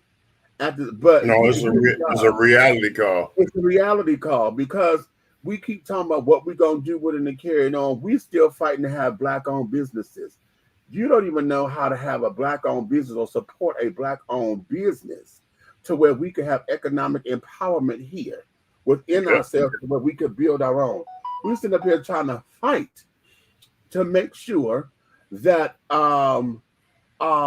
we have political empowerment. Okay, we don't even know how to do that successfully. We don't even support. Hell, y'all see me run the David Ford commercials and carried on. His slogan is, "We're creating Black luxury in this country." Y'all would rather go and buy Tommy Hilfiger and Gazelles and whatever the latest, you know, Ray-Bans and Foster Grants, okay, and spending the kind of money you spend on eyewear versus going to him as a Black man who has done the science and the research to make sure that the glasses are proportioned to a Black person's nose and shape and face and this, that, and the other. And rather than spend your money there so we can make our own luxury, we keep saying we need to buy our own, right? This is a Black-owned eye care company. Okay? You know, it would only take, and I tell people this all the time, you want to get their attention, smack their ass in the face for 30 days. Right. If you want to get them to do something, smack their ass in the face for 90 days. Right. If you want to change the world, smack their ass for a year. See? And we have the power to do that. Yeah, we do. But we don't have the mentality. We don't have the sustenance. Okay. We are the most powerful, undisciplined nationality that I have ever seen when it comes to economic empowerment. Because what they don't understand is how in the hell you're going to cry about who the president of the United States is or who's in Congress or running everything if your ass don't take over economically. Because if you take over economically, the politicians are coming to your aid. Right. Yep. They going where the money at. Right. Where the money reside, where the money reside, where the money reside, where the money reside. Say this. Okay. So y'all putting the cart before the horse. You're talking about politicians and who not to vote for, and fuck this person over here, and I ain't voting on it. Well, look up here, stupid ass. Get a control of the finances, and you control the politics. Agreed. That's why I smoke weed. I've been done. I've been a snapcracker and popped on a lot of issues and folks. And that was the rice, and that was our Rice Krispie moment. Okay. And so there you have it, children. There you have it. One more thing before we go, because I was talking about Black-owned businesses, and I think this here, I'm gonna show y'all this little picture and tell me what you think of it, because we just spoke on it. What is this? What does this mean to you?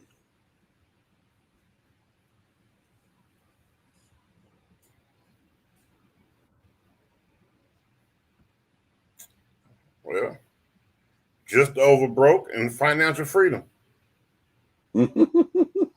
Okay.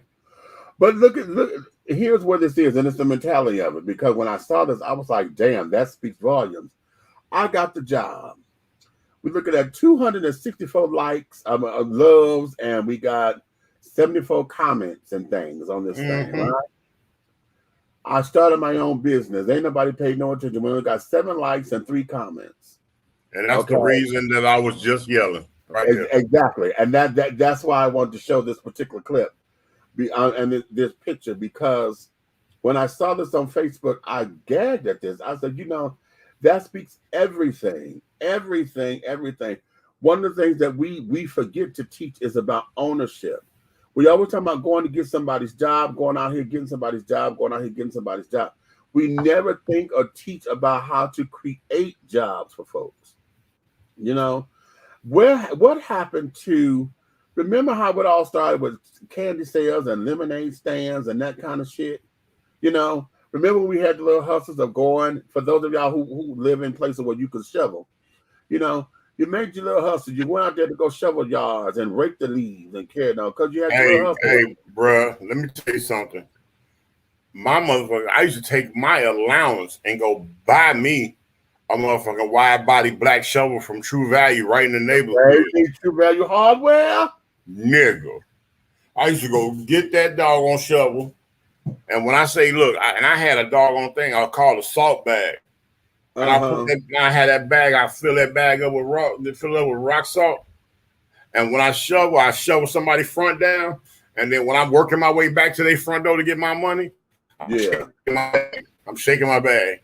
They come out there and see that, they be like, oh, this boy the truth. Yeah, let me get that. On to the next. You gotta remember, by the time before you freeze to death in the Midwest, you can get 10 houses done at $20 a head. Count the money, baby. Who else made your daddy ain't make $200 at work today. Right. In a day. Right. Hello. for about what, 3-4 hours worth of work? Nigga. I go in that motherfucker and I'm on some goddamn. It's all after that. It's cocoa motherfucking marshmallow time, baby. Exactly. Catch this. You know, when we did that, you know, I mean, now for the children, when we went up to the grocery store to get your salon and helping them, you know, take their bags to the car. Because at one point, you know, you couldn't take the buckets to your car. You had to, you know, leave them there. And you had to, you know, pull the car up or whatever the case may be. But I used to do all that kind of stuff, you know. And that's what we call getting your hustle on. Okay, here when they started making the pop bottles and they were on, you know, they had the deposit on the bottles. The folks were still throwing the bottles away, which still gets over me because down here we don't have deposits on our bottles, so everything goes in the trash because we don't recycle down here. Not as a law, we do, but we don't. You know. I know. I used to pull that motherfucking red wagon. Okay. That motherfucking red wagon 5 blocks to John's little neighborhood grocery store with them bottles. See, okay. Yep, I sold shopping bags at 9 years old and shoveled payments. Okay. So that there is where a lot of this is. So I want us to take into effect what's going on here. And let's look at this because when Candace and Larry say something, the idea for us is to go check their facts because they always coming to you with all these damn numbers, and you know they always saying, "Oh, well, my bad." Okay, they always saying, you know, with this number and this number and this number and this number, blah blah blah. Well, honey, we got to go do our own little research to find out what they're saying is true. That's why I wanted to do this damn thing on this UK. I had never heard that about the UK paying their slave owners and things of that nature. So now that we know that, so now what you're saying, because see, when we tell y'all about let's examine the healthcare system over there, because a lot of other countries are doing this with their healthcare and they can do this and they can do that. How is it that other countries are able to have this type of healthcare system and everybody is doing this and doing this, but yet the United States can't do that? Well, if we're not willing to sit down and learn from them about how to take care of people, why in the hell are we going to use this example of how the UK and them paid their slave owners in reparations? Why in the fuck would we go to that as something to consider when we talk about paying reparations on the people, honey, who have built this country? Well, you don't want to take care of it. Okay. I don't understand it. I don't understand it. Bad groceries and chores around the house. Wow. Okay, that's how you got your allowance and stuff. PBH, pop bottle hustler. That's what they would laugh and say if you did that. It was actually something they shame anyone that would do the PBH. Listen, you know what that was? They were shaming folks and carrying on talking about something.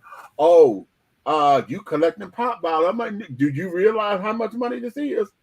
Okay, when they became plastic, child, that was everything because it was easier to carry. Shit. I didn't give a damn about all that talking about. Oh, you collecting pop bottles? Because guess what? While your ass can afford a pack of now laters and I'm in Burger King getting a Whopper, do the math. Right. How about that? See there? And there you have it. So on that note, my darling, we're going to let you guys go. I wasn't trying to go do a 3-hour show today, but we did a 3-hour show. Okay, but I knew this was going to get hot. So listen, I want you guys to like, subscribe, and share on whatever platform that you're looking at this on. Follow us on all of our platforms and things of that nature so that we can get these numbers up. Tell your friends, honey. If you love us, honey, tell all of your friends, baby. But if you hate us, you could tell all of your motherfucking enemies, honey. Because remember this, everything that we're doing over here, everything will move forward in any way, shape, style. That way. You understand? We're moving forward, my darling. So, honey, you may finish all of your crumpet sugar because the tea has been dished, and you've been dishing tea, darlings. With Big Meech and the big guy ally over there, that's Big Red. In the absence of Aunt Nikki, honey, I know her ass is asleep because, child, that second shot is wearing her the fuck out, honey. I know it is. Because it woke me out. Y'all see how I had to cancel the show. When I took my second, we had to cancel the show, child, because I just couldn't move. And things of that nature, honey. So, on that note, baby, we'll see you guys tomorrow with a brand new, exciting show and things of that nature. Y'all like my Nubia Wonder Woman shirt? That's Black Wonder Woman. And that's mañana for you Taco Tuesday people. Okay. So, okay, my darling. So, on that note, honey, we're going to just let you guys go. So,